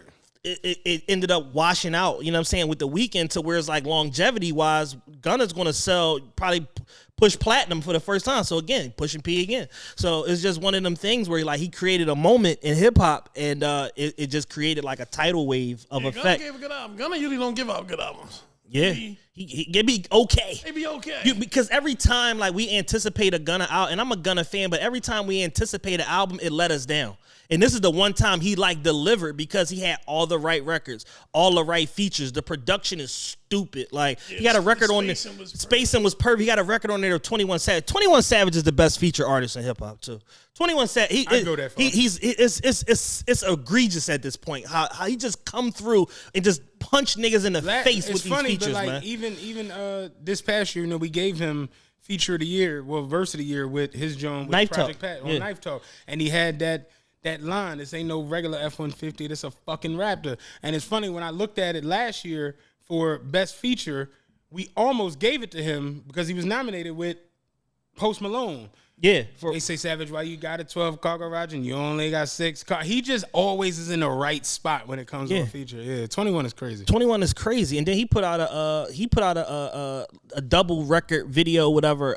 Big Smoke and something and another joint together. 2 totally different records, but he put them together, made the video, one long form video, 7 minutes or whatever. Fire, man. 21 Savage is that nigga. He one of our favorite MCs up here at the at TRPE, man. Shout out to 21. I'm glad I now know what PUSHIN P is. Yes. That was a good segment. Good breakdown. This report card, though. Yes. Finish with this. So Moe Dee ended up with a 95 overall. He was essentially a 10 in every category. He said his records were an 8 and his stage presence was an 8. He gave himself room to improve. Right. But in the other categories, vocabulary, articulation, creativity, originality, voice, which he has a hell of a voice, sticking to themes and innovating rhythms, he gave himself a 10 across the board. And I'm not skilled enough in my 80s hip hop, being that I was born in 83, so I was 7 when the 80s ended. I'm not skilled enough in my 80s hip hop to say if he's wrong or not. It just jumped off the page at me that he and Melly Mel were the only 95s on the list. I guess this goes to what you're saying. I was born in 84. So I really can't tell you about stage presence from, MC Sham. I'd be lying. You know what I mean? I can just tell you off of like, I guess the revisionist history of me going back and listening to my uncle, old heads, people around. I've never heard anyone say Kool Moe Dee is the best rapper from the 80s. No. I've missed that train. No. That would have been a pre-85 conversation. So when I think about 80s rappers, the ones I always get are Rakim. Mm-hmm. I get Kane. I get Slick Rick. And then I get Run. Yeah, you get the end of the 80s. Yeah, you catch the tail end of it. So that's what LL. LL's always mentioned. I always get that. You know what I'm saying? But even like me personally, I've never heard anybody be like Chuck D's the best rapper from the 80s. Yeah. Me and Chuck D follow each other on Twitter. He's a good guy. But sorry, Chuck. Yeah. You know what I'm saying? But Chuck had the best voice out of all them niggas. Like he had a powerful voice. I got a letter from the government the other day. I opened and read it. It said they were suckers. Like shit like that. It's a crazy nigga who rides the bus up North Philly. And you could tell he did some time in jail, and I guess he just shot out. Yeah. He wears like the little stockings with the little thing. Oh yeah, he shot out. Yeah, he did some big time. But he gets on the bus, and he'll get on the bus regular. What's going on with you today, young brother? You all right? Pay his fare, swipe his chances. But then when he gets to like the accordion, like the middle of the bus, he turns into Chuck D. I am not exaggerating. The next time this happens, I'm going to pull my phone out so you can see it. He'll get on the bus, no bullshit, regular. Hey, what's going on, young brother? You all right? Cool. You be good, man. And he start waiting. You be looking for him like, here you go. He get to that accordion and he just 1989, another summer. Damn. Sounds of the funky drummer. That's how he be. And he be Elvis saying shit to me. That sucker was racist. He be back there tripping. And then he'll ring the bell and get off the bus. All right, young brother, you be like, what the fuck, man? But yeah, he act like Chuck D. But everybody that worked with me know exactly who I'm talking about.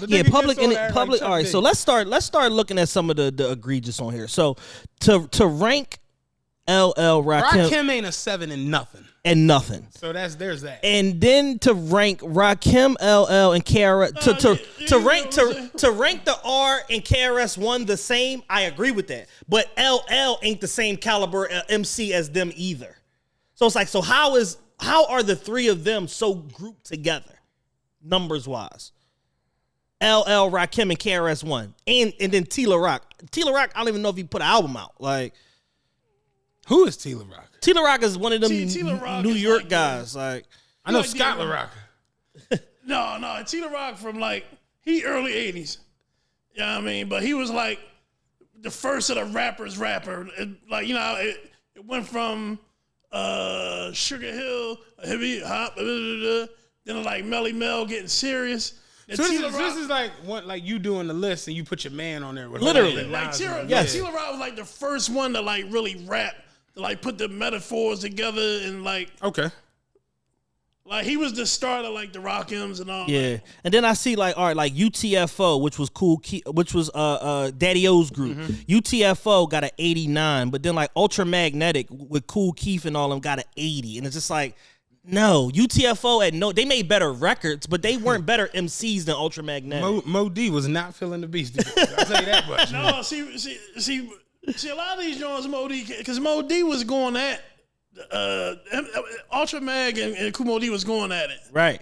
You know what I mean? So it's like we got to take that rating with a grain of salt. Yeah, you got to take. Because for the 80s, Ultramagnetic is an 88 or a 90. Easy. Ultra had a video going at Kool Moe Dee, LL.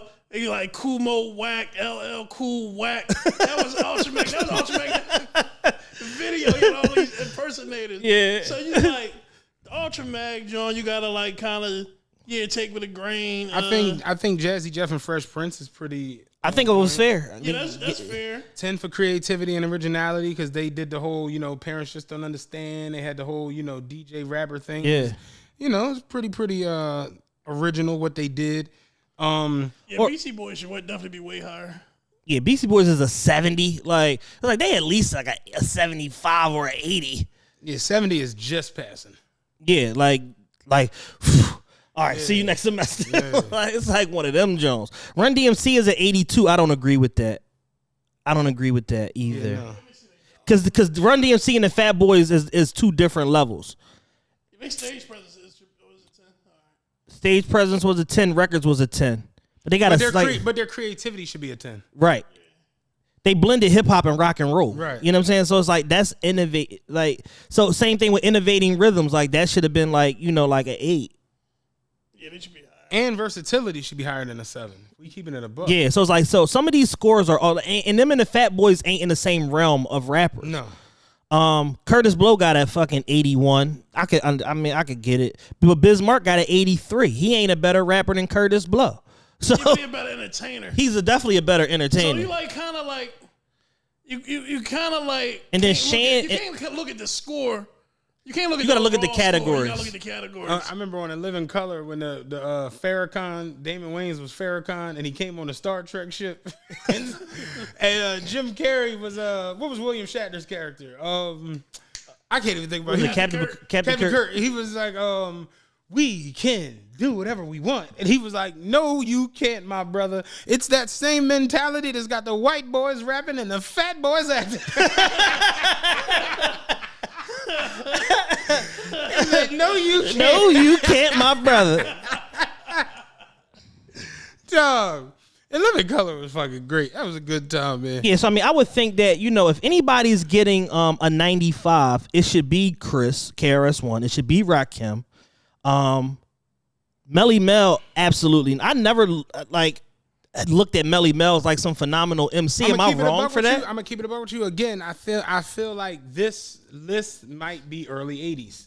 No, it's definitely early 80s. The same way we talked about the year with the 90s list. Because think about it. Because Kane's not even on this list. You know Kane not on there. Kane is 88. Yeah, so 88 to set the record straight. So this got to be 83, maybe 4. 83, 84. Was Rakim out that early? Yeah. Paid in full. No, Paid in Full was 87, 88. 87, 88. I want to say 84 Rakim was like Follow the Leader. No, Follow the Leader was after, because that was 90, No, 89. Follow Leader was after That was after. What was his earlier joint? Paid in Full was his first single. Nah, because I Ain't No Joke was before that. Yeah, we gotta do some more research on this 80s list. Yeah, we gotta see when We gotta see what era this might be. We've pinpointed the 90s list to 98. That's a 98 list. Paid in Full came out in 86. 86. So 85 was hold on. Get it together now. Hold on now. Paid in Full was 86. Rakim discography. Studio albums. We gonna get to the bottom of this shit. I'm trying to figure something it out. gotta be like 83. Yeah, because where the fuck is Kane at? Because Kane is a 95 also on a 95 plus as a 80s era MC. Kane is that nigga. What the hell? Yeah, 86, 87. Paid in Full was their first job. Yeah, Paid in Full was their first joint. So maybe it was, I don't know, he was doing features or something? Well, Kane started off writing for Bismarck. That was Kane's thing. And then, you know, he was basically like a session writer for Bismarck. And then he came around and then they cut a record together. And then he got signed to Cold Chillin' short after that. So Kane is in the mix. If this is 86, Kane is in the mix already in this era. Like he's starting to be. Now, he's probably not like a formidable MC, probably till what, 88, Dan? That sound right to you? Yeah. But Kane, like 88? 88 set the record straight. Yeah. Yeah, so we probably a year, or he's in the mix, but he's Raw come out, when Raw hit, that's when he hit. I think that's Raw came out 88. Eric B, he met Eric B in 85, and they released their first single, Eric B is My President, and then the B-side was My Melody. in 85. Right. Check out My Melody. All right, so this is 85, 86 then. Right. If Rakim is already in play, this is 85, 86. We got to the bottom of that. So that's why Kane is off the list. Right. Kane wasn't a factor till at least 87. Right. All right, so we've gotten that omission out the way. Yeah, 'cause When Raw came Jay-Z out, graduated 88. college. Yeah. In 87. Graduated from university. When Jay got his master's. Right. Yeah, because then it was Paid in Full. All right, and then I'm like saying, all right, like Heavy D and the Boys at 83. That's a fair score for Heavy D. But then it's like Run DMC is better than Heavy D and the Boys, and so the Fat Boys. You know what I'm saying? So it's like some of these scores are just too. And then Public Enemy is below all of them. That don't make no sense to me. Like, Yeah, Paid in Full dropped July of 87. July of 87, but he was already in the mix 85. Already in 80. He met Eric B in 85. Yeah, You know, Eric B was real heavy in Brooklyn. yeah, Yeah. Brooklyn Mob. Right, exactly. Yeah. Yeah, Brooklyn Mob. Yeah. Eric B don't play that. You know No, what I'm saying? no. To this day, Eric B don't play that. Yeah. Yeah, Eric B don't play that shit. Yeah, but like some of these Grandmaster Cast, they ain't got enough songs to even be rated. Yeah, Grandmaster Caz got like 8 songs, maybe. Boogie Boys. Yeah, Big Daddy didn't begin his he just, career. like, to tell you the truth, I think he just threw some of these people on there just so he could fill the page up. Had to be. Because you see he got Jazzy Jeff and Fresh Prince dead last, but then they got an Believe it or 88. not, I have Just Ice higher. I would have Just Ice higher also. Just Ice was the shit. He was like, He had the was best like- verse on Self-Destruction. yeah, he was like a Rakim before Rakim. Like, he used to spit that shit. Big Daddy started in 86 with the Juice Crew. Started in 86. Started in But that's 86. just that's him and Biz fucking around. He didn't drop till 88. Yeah. Right. So Along with he's Kane. not even a factor for 2-3 years in the future from this list. Right. Yeah, So a lot that of these joints is fill-ins. Dougie got an 86. That's true. Yeah, Dougie ain't really lyrical. Dougie is a part of the showstopper. Where is Slick Rick at? Why is Dougie Fresh stage present not a 10? Yeah, that has to be a 10. He got a 9, I The think. Slick ain't go solo till like 87. Oh, okay. So he's not a. He was just with the Get Fresh crew. He was with Dougie Fresh. Okay, before. so he's not a factor yet Yeah, either. he's not a factor yet. Right. What's your thoughts on Spoonie You G? figure Slick Rick's first album was The Adventures. Yeah. Right? Yeah. Am I making that up? Adventures. That was Yeah, like Adventures. 88, Yeah, Adventures yeah. is Slick Rick. Yeah. What's your thoughts on Spoonie G, I Dan? like Spoonie better than Melly Mel. We all do. I've never thought of Melly Mel as some like world beater as like a rapper, like as a lead MC. Fucking Was the message? the message. Spoon, like, I mean, if you go to an old school party right now, you're not. Well, no, playing Melly Mel wasn't the message. It was Grandmaster Flash, wasn't it? No, yeah, but Grandmaster Flash don't rap. He the DJ. Okay. Melly Mel is the one that did the records. So how did he have Grandmaster Flash and the Furious 5 and then also have Melly Mel separate? Solo. Melly my weed connect, nigga. What Melly you got, talking Melly about? got them peas, nigga. Pushing P, nigga. Nigga, fuck you talking about? What are you talking about? All right. So yeah, the 80s joint is a little bit more confusion. Yeah, because For us. For us, yes. Dan, you see how Dan has never talked this much in his life. This is Dan's this is era, yeah. Well, y'all got nothing else other than that. Yeah. Yeah, so I just think that I think Rakim and KRS-One are a class of MC above LL. If I'm just being all the way honest, I think I don't know because people like LL. No, people like LL, but as far as like a class of MC, Rakim wiped the floor with LL. No, I've heard people say LL deserves to be top 10 all the time. I've heard that too. Yeah. No, they made like his baby mom made him go soft. Like L was wrecking. L was that nigga. L was A wrecking. lot of people Okay, say that. all right. L was wrecking. Did you ever see his the baby boy, mom made him go soft with the I Need Love, John, and then from there they It worked. It then worked it was so much. Yeah. The next thing you know, you doing Hey Lover on top of the bins. Yeah. Nigga hanging out the bins with the flowers. I just want to love you better and shit. The boy, what's the boy was in Get Out? The man, his homie that was trying to come find him. Oh, Lil Rel. You ever see his stand up? Yeah. He said, he's like, them Avorexes, like, why is this leather so heavy? Yeah. He was like, that's how I know LL strong. He's like, I saw that nigga at an old school concert. That nigga was on stage for 3 hours with Averex. Like, this nigga, shit. Like, yeah, man, like LL, they love LL. No, L's like, that I've heard nigga. people like, no, L's really that nigga. Like, Yeah. All right, well, I retract my statement then. L was crushing, and then like with the I Need Love came out, now that's all they want from him. Yeah. We need more I Need Love. And I We keep need it more a I buck Need with you. Love. Even when you look at this having LL a 6 in originality, this had to be when he was just doing My Hat Is Like a Shark's Fin and I Need My Radio. where he kind of sounded like everybody else. Because L, let's keep it a buck. Mace, Fab, Lloyd Banks. Yeah, they 50 took the L Cent, formula. They all come from LL. Yeah. Where it's like you can be the hardest nigga out, but at the same time be the softest nigga and whispering the bitches and they like even down to songs like Where Do You See My, like that's all from I Need a Love and like it just I agree with that. So this had to be before L even switched his pitch. Yeah, no, absolutely. Where Mo Dee When he was still ferocious. right, where Mo was kind of thinking like, oh no, I'm above this little nigga, and then They had to learn a hard lesson. Michael Malone, nigga. Right.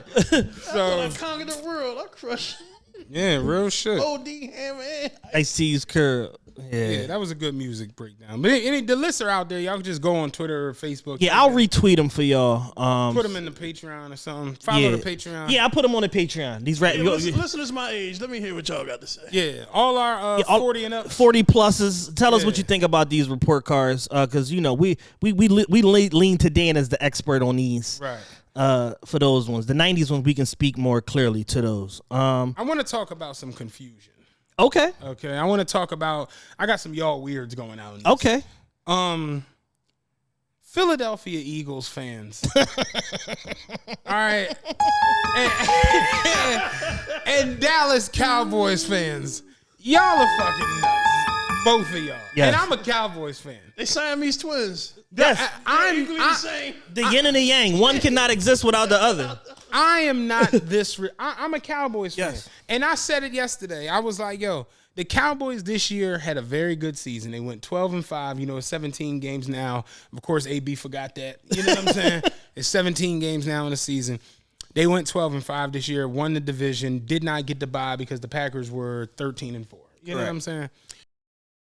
This year, they were stellar. Dak came back from completely ripping his leg off. You know what I'm saying?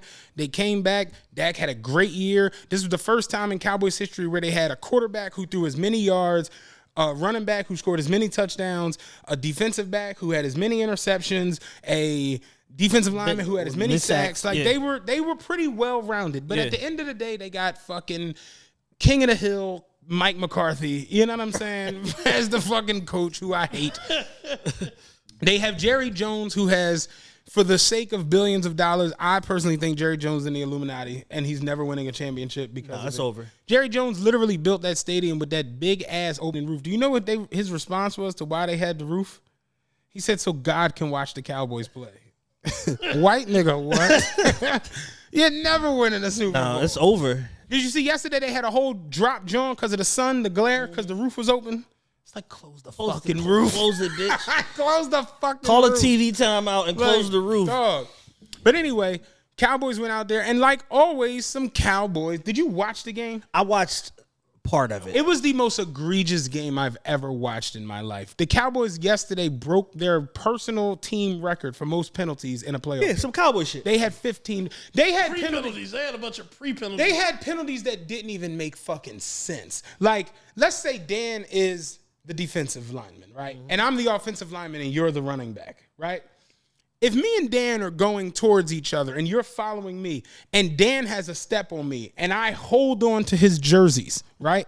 It's out of the simple strength that you're running right behind me and I'm trying to create a lane for you. Yeah. Did I do something illegal? Yes. Hopefully I don't get called for it. I got called for it. It's a holding. The play is coming back. Yeah, some blatant Johns. Why the fuck is the nigga over there holding? You're not even part of the play. Dog, it was a nigga yesterday where they sweep the shit to fucking Dabo. The play, it was a sweep. It already was past him, and he pulled the lineman down to the ground, and they gave him a first down. And it was just like, what the fuck? It was shit like that. So the Cowboys, they were getting torched in the beginning of the game. They fucking wound up coming back, getting down to within 6. It was all this goofy shit. The Chiefs got him to 3rd and 7 fucking penalty, first down. They got him to 3rd and 15. The nigga goes and he got the first down initially, but they realized his knee was down. Yeah. So they brought it back and was like, now it's 4th and inches. Garoppolo just called a QB sneak. All he essentially had to do was have a heart attack and fall the fuck forward. He's getting the first down. He does that. They get called for a fucking false start. So now they got to go back 4th and 6. Now they punt. Cowboys get the rock back. They ran 3 beautiful plays to get the ball out of bounds. Yeah. 15 yards out of bounds. 13 yards out of bounds. Because McCarthy burned an unnecessary timeout, so then they were in this spot where they don't have any timeouts. Right. Now. They got down. Now it's 14 seconds left on the clock. They got the ball at the fucking 46-yard line. Yeah. Dak hikes the shit, QB draw, and just goes up the middle. And to myself, I'm thinking like, all right, this doesn't make much sense. But in theory, it did make sense. Go down, you'll pick up a quick 15, 20 yards. You'll be in position to have one shot at the end zone if y'all can get everybody down here and spike the ball. But like the Cowboys, the ref who has to touch the ball before the play can go live just stands there. When they literally showed it like in the spotlight. When Dak took off running, the ref was like, oh shit, ball out. And then he got tackled like, oh shit, and had to bolt down the field. And it's like, bro, you're a professional referee. When you see this nigga with 10 seconds left on the clock running in the middle of the field, you know he's not getting to the end zone. You have to take off running down there to get down there to touch the fucking rock. Why are you standing there? So he had to come running down. By the time he came running down, Dak and the lineman had already set. So the nigga runs into Dak and the lineman so he could touch the rock. By the time he does that, Dak gets the ball, tries to spike it. No time on the clock. They powerhouse that nigga. The referee as he was walking out. They hit him with everything from the concession stand. It's like, but they said it was Dak. They said Dak know better. Supposed to give the quarterback the ball. Right. He's supposed to give the ball. But I think it was just the fact that it was such a scramble. It was like, oh shit, just get into the fucking formation so we can spike it. But anyway, Cowboys, they lost the game way before that. Yes. They were mentally unprepared. I'm a Cowboys fan. I'm true, but I'm going to keep it a buck. They were not mentally ready at all yesterday. Yeah. They were just giving up dumbass plays, dumbass penalties. They weren't ready. They deserved to lose. They deserved to lose. Fucked it. My biggest problem is, and this is my y'all weird, the Eagles were already out of the playoffs. The Eagles were down 31-0. Oh. They got boat raced. When the Cowboys shit over, one of my Eagles homies sent me a picture of him like laughing with his Eagles shit. I'm like, what's this? He's like, yeah, nigga, y'all out of there. And I'm like, y'all been out of there. Y'all been out since this morning. Like, y'all woke up out of here. Like, what are you talking about? The delusion in the fact that and I can't even say it's the same way for Cowboys fans because I know several Cowboys fans. Yeah. They think all losses are not created equal. Cowboys fans, honestly, like me, Rod, you, my man Maurice, like Cowboys fans want to win a championship. Yeah. We don't give a fuck about who lose and who. We want to win a championship. Eagles fans be like, yeah, we want to win a championship. The Cowboys lose. Like, it's like that shit where they're more happy about a Cowboys loss than they are about an Eagles win. Yes. Because the Eagles and the Cowboys could lose on the same day and the Eagles fans are happy. They're celebrating. It's sad. They're at Finn McCool's getting lit. Like, y'all lost too. Like, this is stupid. This is dumb. And this is what I spoke to last night on Twitter when I said, yo, Eagles and Cowboys fans rivalry makes all the sense in the world because they're both equally delusional. Yeah. And what I had to break it down to a couple people is situational delusion versus sustained delusion. Right. Like the Cowboys fans think that they're going to go to the bowl every year. It doesn't matter. Quincy Carter at quarterback, Nigga. we going to the bowl, baby. Nigga, Orton, nigga, Orton, Cal Orton at the helm, Motherfucking Brett Favre going to die. You know what I'm saying? And then we got a clear path to the Super Bowl. That video of me getting booed with the Cowboys shit on in Buffalo Wild Wings, Kyle Orton was the quarterback, and I was in there with Cowboys about to die. Because Kyle Orton, that quarterback. I'm risking my life with number 9. Calling Kyle. Dumb shit. Dumb shit. Whereas Absolute the Eagles have situational delusion. Like my favorite activity when I used to work for Enterprise, when I worked in the rental branches, was Mondays, Tuesdays after a tough Eagles loss. Hearing the fans call in and be like, "Yeah, this is Trevor from Aston, PA, first time, long time." All I'm saying is, and I just want to say, man, exactly how they be sounding. Tough loss yesterday. You know, to the Buffalo, to the 3-10 Buffalo Bills. Tough loss yesterday. But all I'm saying is, we got 4 games left, 3 in the division. You never know, man. We get hot. You know what I'm saying? We sneak in at 8-7-1 as a wild card. Garcia starts dinking and dunking. Some quarterbacks. You never know, man. We might could do it. And it's just like, no, you're not going to do it. The funniest when they call in and it's muffled. I don't understand. How do you not understand time clock management in that situation? Hello? They fucking tweaking on 16. They be angry as shit when the Eagles lose. Oh, they be flaming. My dad, one of them WIP 16 niggas, and he'll pull up the radio so loud you can hear it with the windows rolled up. It's like, why are you listening to the radio that loud? Like, dog, they be pissed when the Eagles lose. This is John from Broomall. Tough loss yesterday, man. I think we're going to rebound. We're going to run the table the rest of the season. So you're saying we're going 15-1? Yeah, we're going 15-1. We got Big T on the line. Big T, you there? Yeah, I'm here. I'm in Mayfair. Let me talk to you real quick. Be pissed, dog. Pissed. But it's like you just said it. Sustained delusion. Yeah. Situational delusion. Cowboys fans don't give a fuck. Whatever's going on, we going to the bowl that year. Right. We'll readjust depending upon the schedule and we'll ultimately how it shakes out. Eagles fans are like, oh no, we're gonna pick our spot. This is it. Yeah. No, it's not. Yeah. Y'all went to the Super Bowl as what was like damn near even odds against the Patriots that year they won. Fucking McNasty threw the fuck up. McNasty. Donovan McNasty threw up, you know what I'm saying? Yeah. Threw the whole shit off, like fucked everything up. TL came out there playing with motherfucking screws in his ankle like Bionic Man, had the fucking game of his career. Y'all still lost. Like you mentioned the delusion on Instagram. What was the tweet I was cracking up? You had said which one? Because I came in a group chat about I was fucking dying off of that shit last night. You said the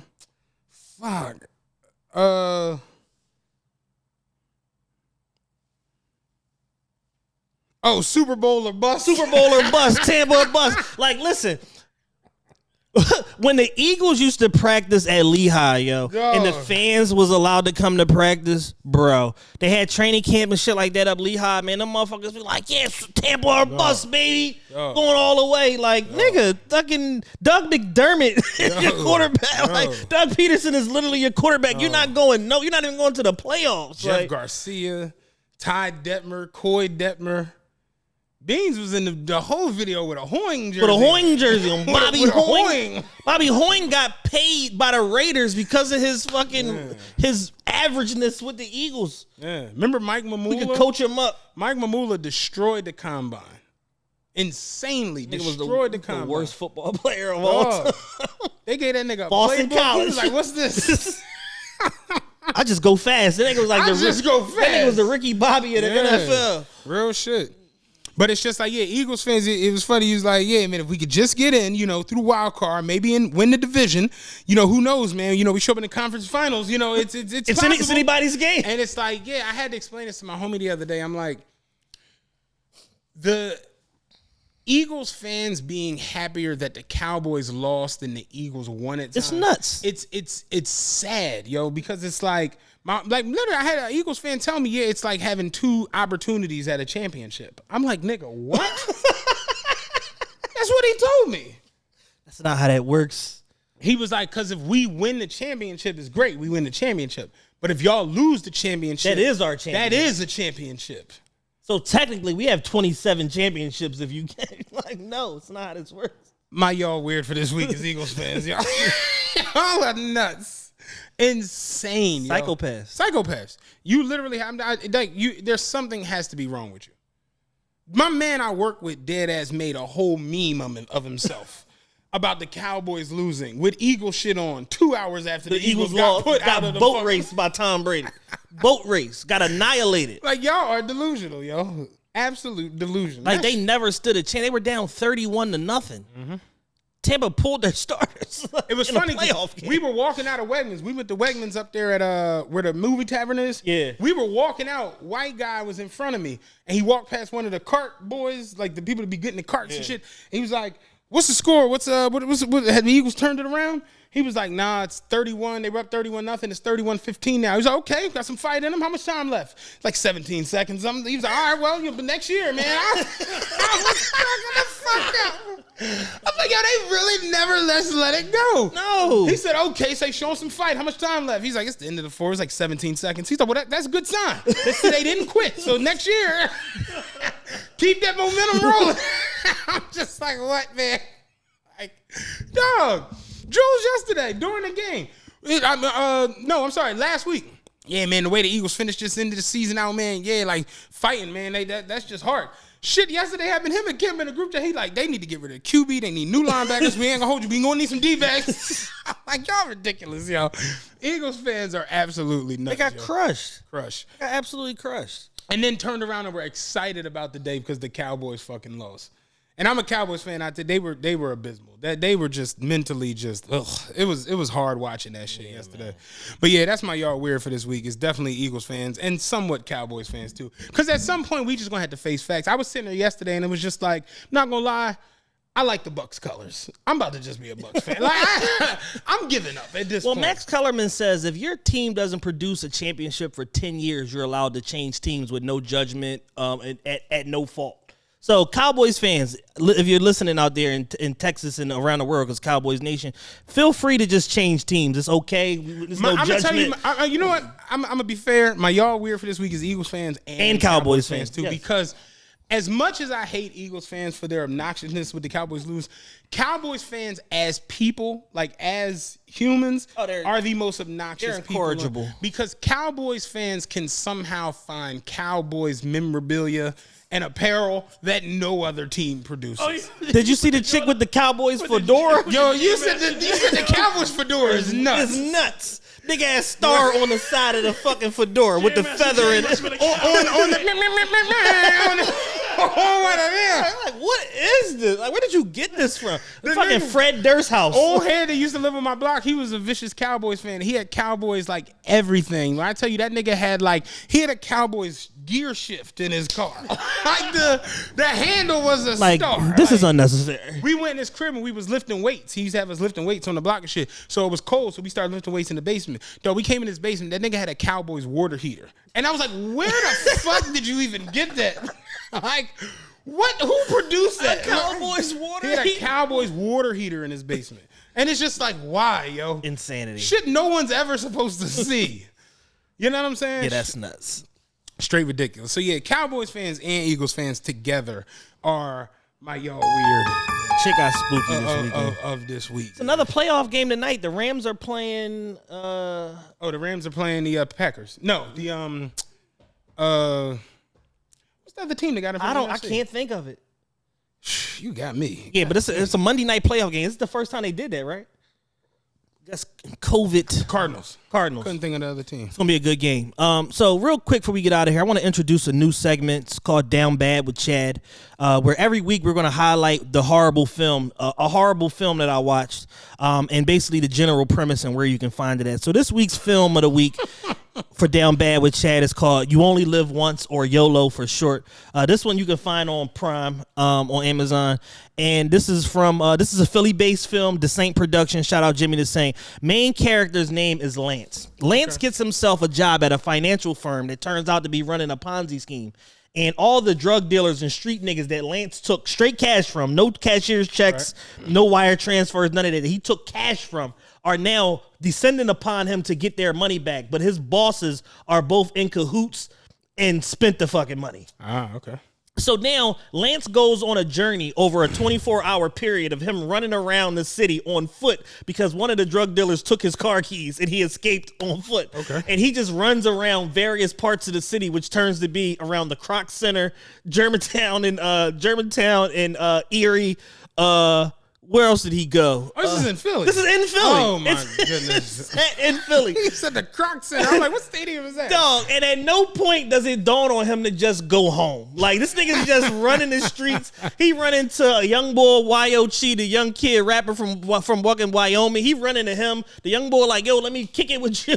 Whatever the case. They just walking around together at 4 a.m. And I'm like, Lance, go the fuck home. And he won't go home. Is anybody in this movie that we know? Surprisingly, no. I was looking for it like, yo, I know this dickhead. Like, there's nobody in the film. I mean, like any like actual known actors. No. Okay, No known actors, none of that shit. It's all indie. But it was just like a ridiculous movie. And it's like, yo, it had the opportunity to be good because the storyline was essentially Ponzi scheme going wrong, blah, blah, blah. People come in to get their money, blah, blah, blah. But it's like, yo, every situation the nigga was in, he found his way out of it. Even to the point where it was like the drug dealer that gave him $250,000 turned around and put $100,000 on his head for burning him out of $250,000. Right. And it's like at that point when I'm out $250,000, I would be trying to mitigate my losses and just kill this nigga myself. Right. I wouldn't be outsourcing the work to pay another $100,000 because I'm still not gonna get my bread, my $250,000 back. Right. So it was just like plot holes like that, shit that just didn't make any sense. And then eventually, it ends with the main drug dealer. I think his name was like Shady Black or whatever the fuck his name ended up being. Kidnapping Lance at his home, holding his wife hostage. All this takes place on Lance's first year wedding anniversary, by the way. Okay. Taking his wife hostage, taking Lance to go find his bosses, and then him killing the bosses and then not recovering any of the money and rescinding the contract that was on his head. Oh, wow. Even though the movie started with Lance telling him, I didn't take the money, it was my bosses. And he said, I don't give a fuck about that. But it ends with him killing the bosses and taking the contract off his head. And that's just the end. That's just the end of the movie.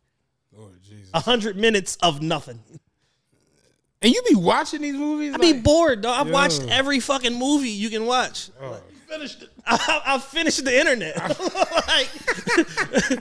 I finished all the streaming apps. I was in here watching Sicario 3 last night. I had to cut that shit off because it was so bad. Yeah. And the thing is, all right, so independent filmmakers out there, we shoot with a Netflix approved grade camera now, the Panasonic Lumix camera.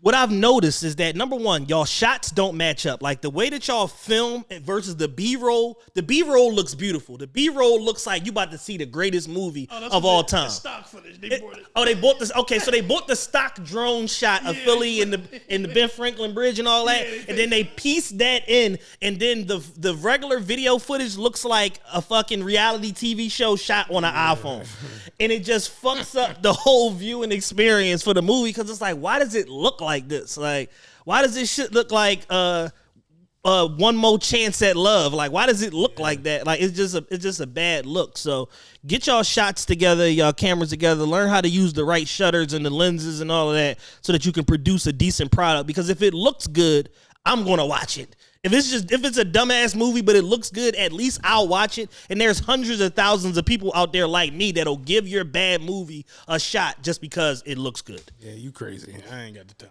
So that's the first inaugural Down Bad with Chad. I want to end on a serious note. Okay.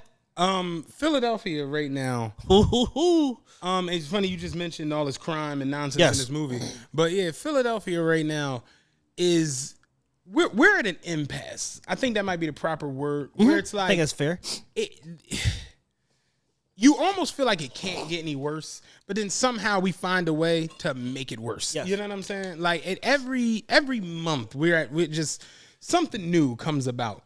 We started off this year. We're 40% higher with murders than we started last year. That's nuts. And last year we finished the year with 562 murders. Yes. We're already we're 40% higher. I want to say when I saw it the other day, don't give me the lying. I'm gonna go ahead and pull it up real quick. I want to say we were at 24 the other day. 23. 23 the other day. Man, we was doing good the first 7 days. First 7 days was chill, but then it got cracking. You know what I'm saying? I guess the mummer shit was all back. Got warm for them 2 days. Yeah. We had 23 murders though already for 2022, Which is up 40%. Yeah, and we carjackings right now. 100 over 100 carjackings. Last year in 2020, in 2020, 2020. we had 400 in this city carjackings. Last year we had 770 in this city. Like it doubled. Yeah. We already somehow at 100. I don't see how. Yeah. That means it's like 4 a day. Literally. Like it doesn't make any sense. And it's a situation where I saw that and I was like, that has to be wrong. It jumped off the chart at me when I saw it. And it's a thing where desperation has led people down a path of jumping in lanes of shit that they have no idea what they're doing. Being in. No business being in, no idea what they're doing. At the end of the day, message to the carjackers of Philadelphia. Y'all niggas don't know nobody with no chop shops. Y'all niggas don't know nobody with no shipping containers. Y'all don't have a connection to Central Africa or Western Africa to be able to sell these fucking cars and make a profit. Yeah, you don't know no Africans. You don't know a good African. In a city that's probably 8% African, you don't even know no Africans. No. You don't have no way to offload these vehicles and make a business out of it. To where somebody like me that's on the outside looking in like, yo, y'all taking penitentiary chances and doing some dumb shit, but at least there's a system connected to what y'all are doing. There is none. There's no commerce backing this up. Y'all are stealing people cars to go ride around. And the majority of the offenders, coming to find out, are all teenagers. They're kids. They took a congresswoman's car. That's federal. Took a congresswoman's car, 5 of y'all in the car, and went to the mall. Went to Christiana Mall for some tax-free shopping and got arrested by the U.S. Marshals 4 hours later. Ain't shit in the Christiana Mall. Nothing in that federally risk worthy. It ain't even nothing in the fucking Sidney Thomas in the jewelry store. It's no reason for you to have taken that risk. Now, I will say the Cinnabon is always... I will say that. For some reason, that's the best Cinnabon. And the thing is, it's like because they took her cell phone, it automatically made it federal to where now... No, when they went to another state, interstate commerce. That too.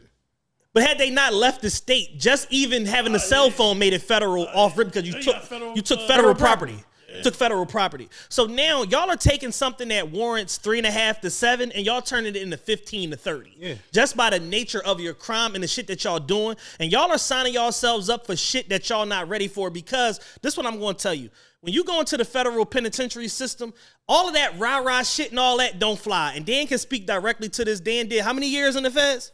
5 years in the feds. All that rah-rah, I'm glad all that shit ain't cracking. You in here with niggas that got 30, that got 40, that got L's next to their name for capital murder, shit like that. And them lifers is not going for that. Them niggas is going to poke you the fuck up. Yeah, the younger you are, you going to the penitentiary.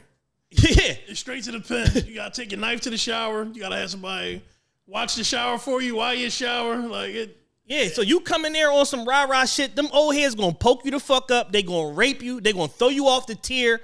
All that shit. Like, it's not going to go the way you think. So y'all are signing yourselves up for shit that y'all are not ready for. Oklahoma, Kansas, some fucking where none of that shit matters. Yeah, no visitors, none of that shit. Ain't no allies. All that, you a dickhead and all. None of that shit don't fly when you getting sent to these flyover states and all that shit. One of my peoples I used to gamble with and shit, he went into the feds and he took a plea. Yeah. And he requested, like, could I just be close? That's all I want. Like, I'll take the plea. Yeah, no problem. We got you. Send him to Washington State. Yeah. Yeah, he's like, DC? No, nigga. Not Chocolate City. No, nigga. Washington State, nigga. Fuck you. They made one of you heard of the Toyota Tacoma? Guess what, nigga? You going to Tacoma? Tacoma, Washington, motherfucker. You going to Tacoma? Like one of the old heads from my hood, he got caught up in some shit, ended up turning federal, whatever. He fighting the case. They end up litigating the shit. He takes 7 years. They say, all right, cool. You can go to Indiana federal facility. You got to turn yourself in on this date. All right, cool. So what's my transport? Where do I turn myself in local? Say, yeah, it ain't none. You got to bring yourself. Bring yourself to federal penitentiary. One thing decent about bringing yourself, though, with the feds, right? You can have a fresh pair of grade 99s. Okay. A G-Shock and a gray sweatsuit. And you can keep it. Okay. So Dan's trying to get fresh. You gotta get fresh. Gotta get your fresh right. Going into the fence. I mean? Like, listen, this is a Chipotle. I don't give a fuck about these niggas. Like, yeah, no, but it's just this carjacking shit has really become like a nuisance. Yes. Because, like you said, it's not even like again, I'm not with no crime, I'm not with none of that bullshit. But I could understand if y'all was just coming, taking a car, and like you said, it was attached to some shit. Yeah. But y'all out here really trying to bust people asses, like really trying to bust heads open over a car that you about to just ride around in. Literally. So where you turning this shit into a murder one. Yeah. Like behind a fucking Corolla that you gonna have for 2 hours. Right. This is just dumb. And what they didn't bank on was that people would see the violence statistics, see the violence keep ticking up, the murders, the carjacking, the violent assaults, and all of that, and the people took up arms. Yeah. And what y'all didn't equate for was the nigga that I'm trying to rob got a gun too. Yeah. So now the pizza delivery man got a glick. Mm-hmm. The fucking Chinese man, we saw him light them young niggas up in his motherfucking driveway, had a glick. Please, ain't no please, nigga. Yeah. You engaged me with violence, with a weapon. You would have killed me. The Lyft driver. Yeah. Tearing you niggas out the frame. I better get 5 stars. Yeah, niggas is is running into John Wick. Yeah. And John Wick is tearing y'all the fuck up. It was a John the other night. I ran a corner from Cav crib. He said he could hear the shots from the crib. Right. Motherfucking Uber Eats driver, get out the John. Let that shit go. Smoke the young nigga. He was like 17. Yeah. And you earned it. I don't feel no sympathy for you. Yeah. I will say this. I'm advising everyone to get a license to carry. Everyone. And deadass keep it with you just because it's like, motherfuckers out here are stupid. This shit is complete nonsense. It's utterly ridiculous. That was funny the other day because I was packing my shit to go to the jail and I was putting one of my guns in the case. And like, what the hell are you doing? I was like, I'm going to get the paperwork, take it to the airport. And she was like, you're taking that with you? I'm like, my shit good in Carolinas and Georgia and shit. And she was like, you're gonna be down there with Jules. Why do you need a gun? I'm like, what if I gotta shoot Jules? I'm like, niggas be tripping. I'm like, never know. Big niggas big. Nigga might get beside himself. Gotta get this nigga up off me. Right. And it's just like, nah, like we make jokes out of it because that's just what we do, but it's just like, yo, to go outside and you know, you might not make it home based on your car is fucking bullshit. It's nuts. It's like, and I tell you this, I had to go to Montgomery to the courthouse because I'm in Montgomery County. I had to go do my new joint. Everyone's getting a license to carry. It was a lady in there with a walker. Yeah. I was like, oh shit. Like, yeah. Meemaw will let it shut your got ass it on me. Come try to take this walker, nigga. Hard as it was to get these tennis balls on the front, nigga. Come over here with that bullshit. Yeah. It's like, everybody is taking up arms. And me personally, I told you before, I'm damn near an NRA member. I believe that everyone should have a right to protect themselves. Like, once motherfuckers started using guns and weapons for bullshit, you deserve that to be able to protect yourself out here in the streets. I'm a firm believer in that. So I see no problem in it. I think it's completely ridiculous that we've gotten to the point where it's like every 4 to 5 months, Philadelphia finds a new crime wave to be on. Yeah. That's more ridiculous than the last one. Right. Did you see the shit the other day, the home invasion where the girl got killed? 4 niggas and the girl run up in the crib. Nigga in the crib. The girl was part of it. She was part of it. It was 5 of them. Oh, in St. Louis? Yeah, 4 niggas, 1 girl. They run in the joint. Nigga come out on the porch. Blow her joint clean off. Niggas scurrying down the block and shit. Damn shame what happened to Keisha out there. Like, niggas is, and it's just like, for what? Situation at Willow Grove Mall the other day. Dog, I seen that. Attempted carjacking, 20-something-year-old woman with two teenage young boys. So she's going to get charged with corrupting a minor on top of the attempted carjacking and all that shit. She's going to get 100 years. And in that, y'all playing in these counties and all this shit where, let me tell you, they don't have nothing better to do. No. They don't have nothing better to do than fry your stupid ass. They said the cops seen him and chased him into the mall. Into the mall. Yeah. Caught him on the 3rd level. Yeah. Get your dumb ass on the ground. Yeah. In the mall. It ain't no action up here for a reason. Yeah. So when you bringing us to action, guess what's gonna happen? Oh, we gonna fry you. We gonna make an example out your motherfucking ass. And I told y'all last year, during the middle of the year, we talking about on the podcast and all that, football numbers is coming back. Like, motherfuckers is gonna be getting 76 years, 88 years, 1,245 months, all that shit. Like, y'all think this shit is a game, and y'all gonna learn the hard lesson. And I can't wait till the end of Q1 when all these indictments come down and they start sending all you stupid motherfuckers to jail that you think you got away with this or that, you think you got away with that murder and this and this and this, and no, because they trying to tie you to you. Who's your ops? Who's your fucking allies? They gonna put y'all all on a motherfucking chart with a triangle next to it and get all you niggas going at the same fucking time. Yeah, man. You niggas are going to jail.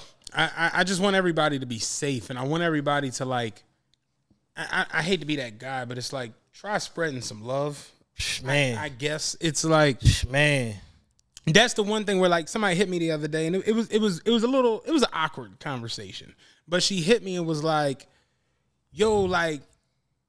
That's really your man. Like y'all stayed, and it just be like, yeah, we show real love. Like I be at his mom house when he ain't there. Yeah. Like I dead as could right now walk into his mom crib in South Carolina, and she like, oh, his grandma, all of them. Like, oh, Matt, you here? You talk to boy? Nah, I ain't talk to him. You know what I'm saying? Y'all go ahead and get that boy on the FaceTime. You know what I'm saying? Like that's just what it was. Yeah. It's like his people's fuck with me. Exactly. You know what I'm saying? Like I go down there and get love from like them dudes on the street, and it's just like, yeah, and literally one of them told me like, yeah, you straight, like you good, just you know what I'm saying, you straight. I'm like, yeah, and he was like, no, like you when we leave out there, you good, you know what I'm saying, you good. Yeah. And it was like, yeah, we go outside, they got all the spaces in front of the club. He's like, yeah, no, like you with fam, you straight, and it's just like. That's what it's supposed to be. Right. You know what I'm saying? Like Kanye say, I can go over here and get love over here. I can go over here and get love. That's what it should be. But the problem is we don't really spread love. We only spread bullshit. We only spread attitude and anger and misery. Yep. That's all niggas really know. It's like motherfuckers, like I said it before, motherfuckers that have $1 million and still walk around mad all fucking day. Niggas got a monopoly on misery. And want to go through problems. You said it the other day. You had a series of tweets you were talking about. Yeah. Do you remember exactly what I'm talking about? You had a quick little rant about how niggas only understand. Hold on. Was it the one talking about? What the fuck was I talking about? Because you get the. I get the going. You get the going. You was in there dealing with that tooth. I was like, this nigga. Trying to keep his mind like he. Yeah. Trying not to think about it. Sharpen my mind.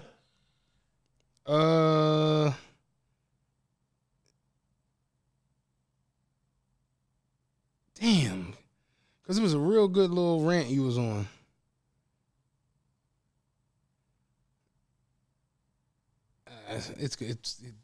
You had a lot of rants, man. Yeah, I had a couple rants the last few days. Been trying to up the vibration on Twitter, man. I just been seeing just like a lot of just so much nonsense on the app, and it's just like, yo, let's like start speaking with purpose more. Let's start having something actual, some real shit to say, giving people some redeeming quality, something to walk away from some of these conversations with. We ain't gotta just bid and just be shitheads and call people dick eaters and all that all day. Like we could do something else with this fucking app. Yeah, I can't. And that was like my greater point to the shit that I was talking about yesterday. But yeah, it's like my niggas have a monopoly on misery, on anger, on calling people out, and it's just like, yeah, we in a city like Philly where niggas have unlimited energy for discrediting other niggas.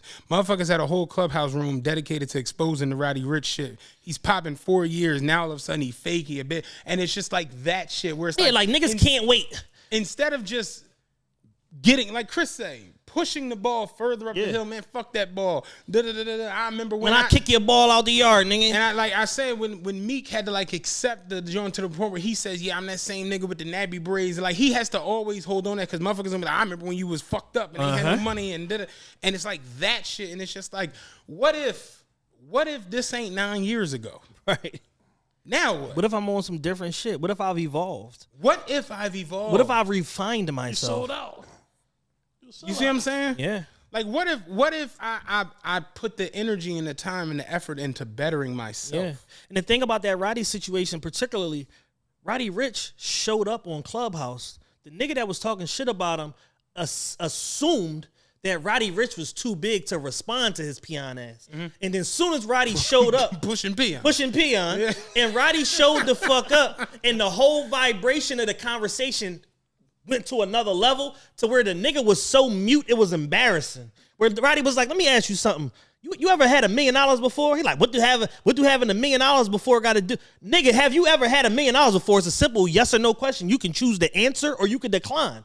Okay, so you gonna decline, bet. When you making the type of money I'm making and I'm responsible for the shit I'm responsible for, I can't be in the hood kicking it with you niggas and making sure y'all straight because I gotta make sure everybody's straight. Right. So 1 or 2 niggas having a problem with how I handle my business ain't my business. Y'all niggas need to stop worrying about me. You 36 years old on a fucking app talking about me on an app. I don't even know how to work. I'm 23. I made 20 million last year. Right. You niggas is losers. Right. I got this nigga lawyer. I got this nigga lawyer. Bird's still with me. He, quote unquote, he just gave Bird high six figures amount of money to start a fucking label. Mm-hmm. This nigga's still with me. This person got a lawyer.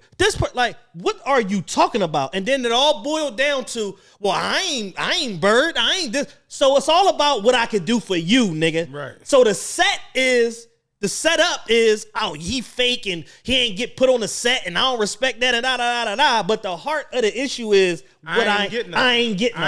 I ain't eating. Yeah. You one nigga in a gang of, even if it's 50 niggas, 100 niggas, you one nigga, and you think that you allowed to rock the boat enough to where you could fuck this overall thing up. And something big that Wack 100 say all the time that I stole from him, ain't no man bigger than the program. No. I ain't no bigger to this shit than you. Dan ain't no bigger to this shit than me, and all the way around the board. Right. No one man ain't bigger than the program. Because when Dan the fuck disappeared, we didn't have no video. Right. Nobody didn't step up and say, I'm going to do this for y'all, blah, blah, blah.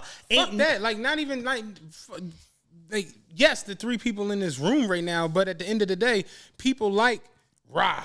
Without Ra, we don't got a logo. Exactly. You know what I'm saying? Without Kev, who knows if we going into these other situations where all these different lawyers and people are talking to me. Jules playing this shit overseas to where we got a fucking strong, we actually sell merch in Qatar. Yes. You know what I'm saying? It's just ain't no man bigger than the program. The program is the program. But me personally, I sit around and I look and it's just like, if people would start understanding this, a lot more programs would move a lot further.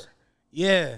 Niggas will see the boat moving and would rather shoot a hole in the boat than help the fucking boat move. Dog, Young Dolph. I'd rather kill him to where can't nobody from this area. Now 100 lives changed overnight. 100 easily. Because it was too many lives changing too fast and mine didn't change. Yeah. That's really it. That'd be it. I ain't eating, so I'm going to fucking blow this whole shit up. Yeah.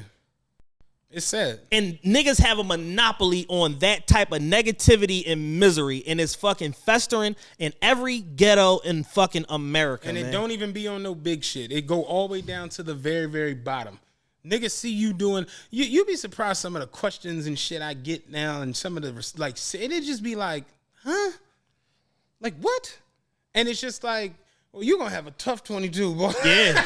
It's like, dog. Yeah. It's like, I don't know what the fuck to tell you. It's niggas gonna have a tough 22 and a 23 and this because at the end of the day, we're all on our purpose. We talked about this on Patreon. Like, everybody's on their purpose, and if you ain't, no disrespect, I don't got nothing for you. Yeah. I don't have no energy for you. I ain't got no rap for you. I don't want to be near you. What am I supposed to do? None of that shit. I'm not trying to be a part of nobody that's a perpetual loser. You got to get the fuck from around me because I know what I'm doing and I know where I'm going. Like, I got specific goals that I got for this business, for my life, for my lifestyle, how I want to live, shit I want to do for y'all that y'all don't even know about. You know what I'm saying? Like, because it ain't just about me. It's about the program. Yeah, that's really it. And we pushing P right now, and the P is for program. Like, so it's just certain things to where it's like, yo, it's people in my life, motherfucker, this people deserve shit, and I want to be able to provide it and give it to y'all. And whether it be through an opportunity or just me saying, yo, I'm having a phenomenal year, take that. You don't owe me nothing. Yeah. And I'm glad to do it. Yeah. And we all on the same shit about each other. Yeah. Which is the most important part. Yeah, that's the part I love about it. And it's just, we spoke about it on Patreon last week. Again, go to the Patreon, patreon.com, official TRP. We had so many people hit me about that episode last week about the scarcity mindset versus the abundance mindset. And I'm like, yeah, these are the conversations I like having where it's like, this shit we do is fun on a regular platform where we get off topics and all the different things. But when we can really deep dive into different situations, that's when it's the most fun. And I realized, like, when I just made the commitment to just put out love, like, really, like, word to Diddy, like, just be love, like, show love, like, Tattoo. I show genuine love to Tat because Tat showed genuine love to me. And in the midst of that, his hats fly off the fucking rack and he creates hats for us. And, and we just have conversations that are all about building. Because Tat, he don't like shy on. He went through depression and counseling and therapy and all, and that became his thing, rejuvenated love. Right. And it's just like, why the fuck not walk around happy and fucking happy for everybody and wanting to see people win and do the best you can? Like, I tell people all the time. It doesn't make any sense. Since 2014, so the last 8 years straight, man, I'm like, listen, man, your happiness and your mindset is a decision. Yo, it's yours. You can make the choice to be happy, or you can make the choice to fucking wallow and be upset and this and this and this. But a lot of times your problems will fix themselves if you just have the right fucking mind state. And just go to work. And going to work is not ripping a fucking councilwoman out of her car. That ain't it, That's man. just bringing it all full circle. Y'all That are ain't it. tweaking with that. So And the youth of our city needs saving. The youth of New York needs saving. The youth of America, period. The black youth in particular, because y'all the main ones causing all this chaos. I saw a story the other day. 14-year-old basketball prodigy from Brooklyn, New York. This motherfucker was ranked in the top 100 in the country. This motherfucker decided he wanted to be a driller. He didn't kill 4 people in the last 6 months. And the police is actively looking for this nigga because they know he did it. We ain't guessing. We know you did it. And it's like that sort of shit. And it's just like, yo, we got our kids. We've fucking plastered this nasty ass drill culture across our internet, across Al Gore's internet so much that our kids are aspiring to be shooters instead of professional athletes. We are embarrassing as a whole. Nobody in this room, because we got our purpose and we know the folks. But when you add us all up, all the Taniquas and Shaniquas and Pookies and Ray, we are fucking embarrassing. Very. And if you one of these mothers that got one of these sons and you know he out here drilling shit and doing this and this and you still on the internet defending him and not my baby and all that, you part of the problem. yeah, real shit. Hello.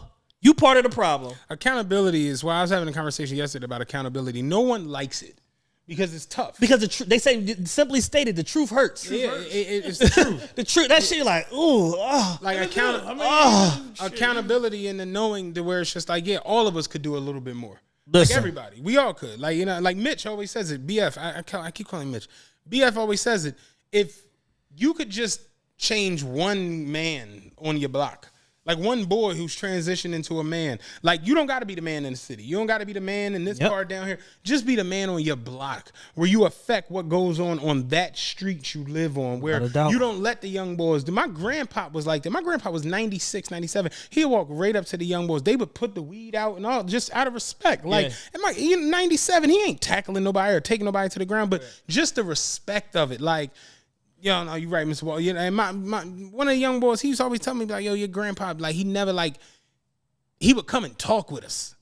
And I always fucked with your grandpa. he didn't talk at us. Yeah, he would just come and have a conversation with us and just like, yo, man. See smoking that reefer, boys. Yeah, the reefer. Put that reefer out. Goddamn reefer. Like, yeah, but that shit is real, man. So we could be here all day with that. Yeah, for sure. But it's just the energy in the city right now. Like, I'm not even trying to be funny. I know like women who are like stand up, never been in anything. They ain't if you know have a check for me, unless if you want to check for me, have a check. They ain't none of them bitches. They just, I'm talking about bitches that work at HUP. Yeah. Is HUP still open? HUP open. What is HUP? Hospital, University of Pennsylvania. So what's the one that closed? Hahnemann. Yeah, Like I'm talking about people that work at the hospital and work for Pico and this and that. Women riding around with guns on their lap. As they should. Because it's ridiculous. Lap out of the here. cup holder. Don't let that shit out of arm's reach. You never know what's gonna happen. I keep one in the chamber. Dog, I had a conversation with somebody the other day. She was like, yeah, she keep her gun in her purse. I'm like, why? Yeah, no. Put that mother. Yeah, that's cool. When you get in the car though, cup holder. You want that motherfucker in immediate reach. Give me a second, Mr. Robert. Let me. You want some gum? You in the purse. You want some zebra strap gum? Yeah, man, but yeah, just stay protected, stay prayed, and yeah, I got nothing else. Check on your peoples, man. Make sure that, the people that you care about is doing all right. I want to send a shout out to my mom. She recovering from COVID. She had a little bit of a tough time with it. I just want to say I love you, Mom. Glad that you feeling better. I talked to her yesterday. She said she was kind of like turning the corner. She was on the other side of it, but she had like stomach surgery probably like 2 years ago, so it was a little rough on her. So shout out to my mom. I love you. Hope you're feeling better. And that's all I got, man. TRP, we out.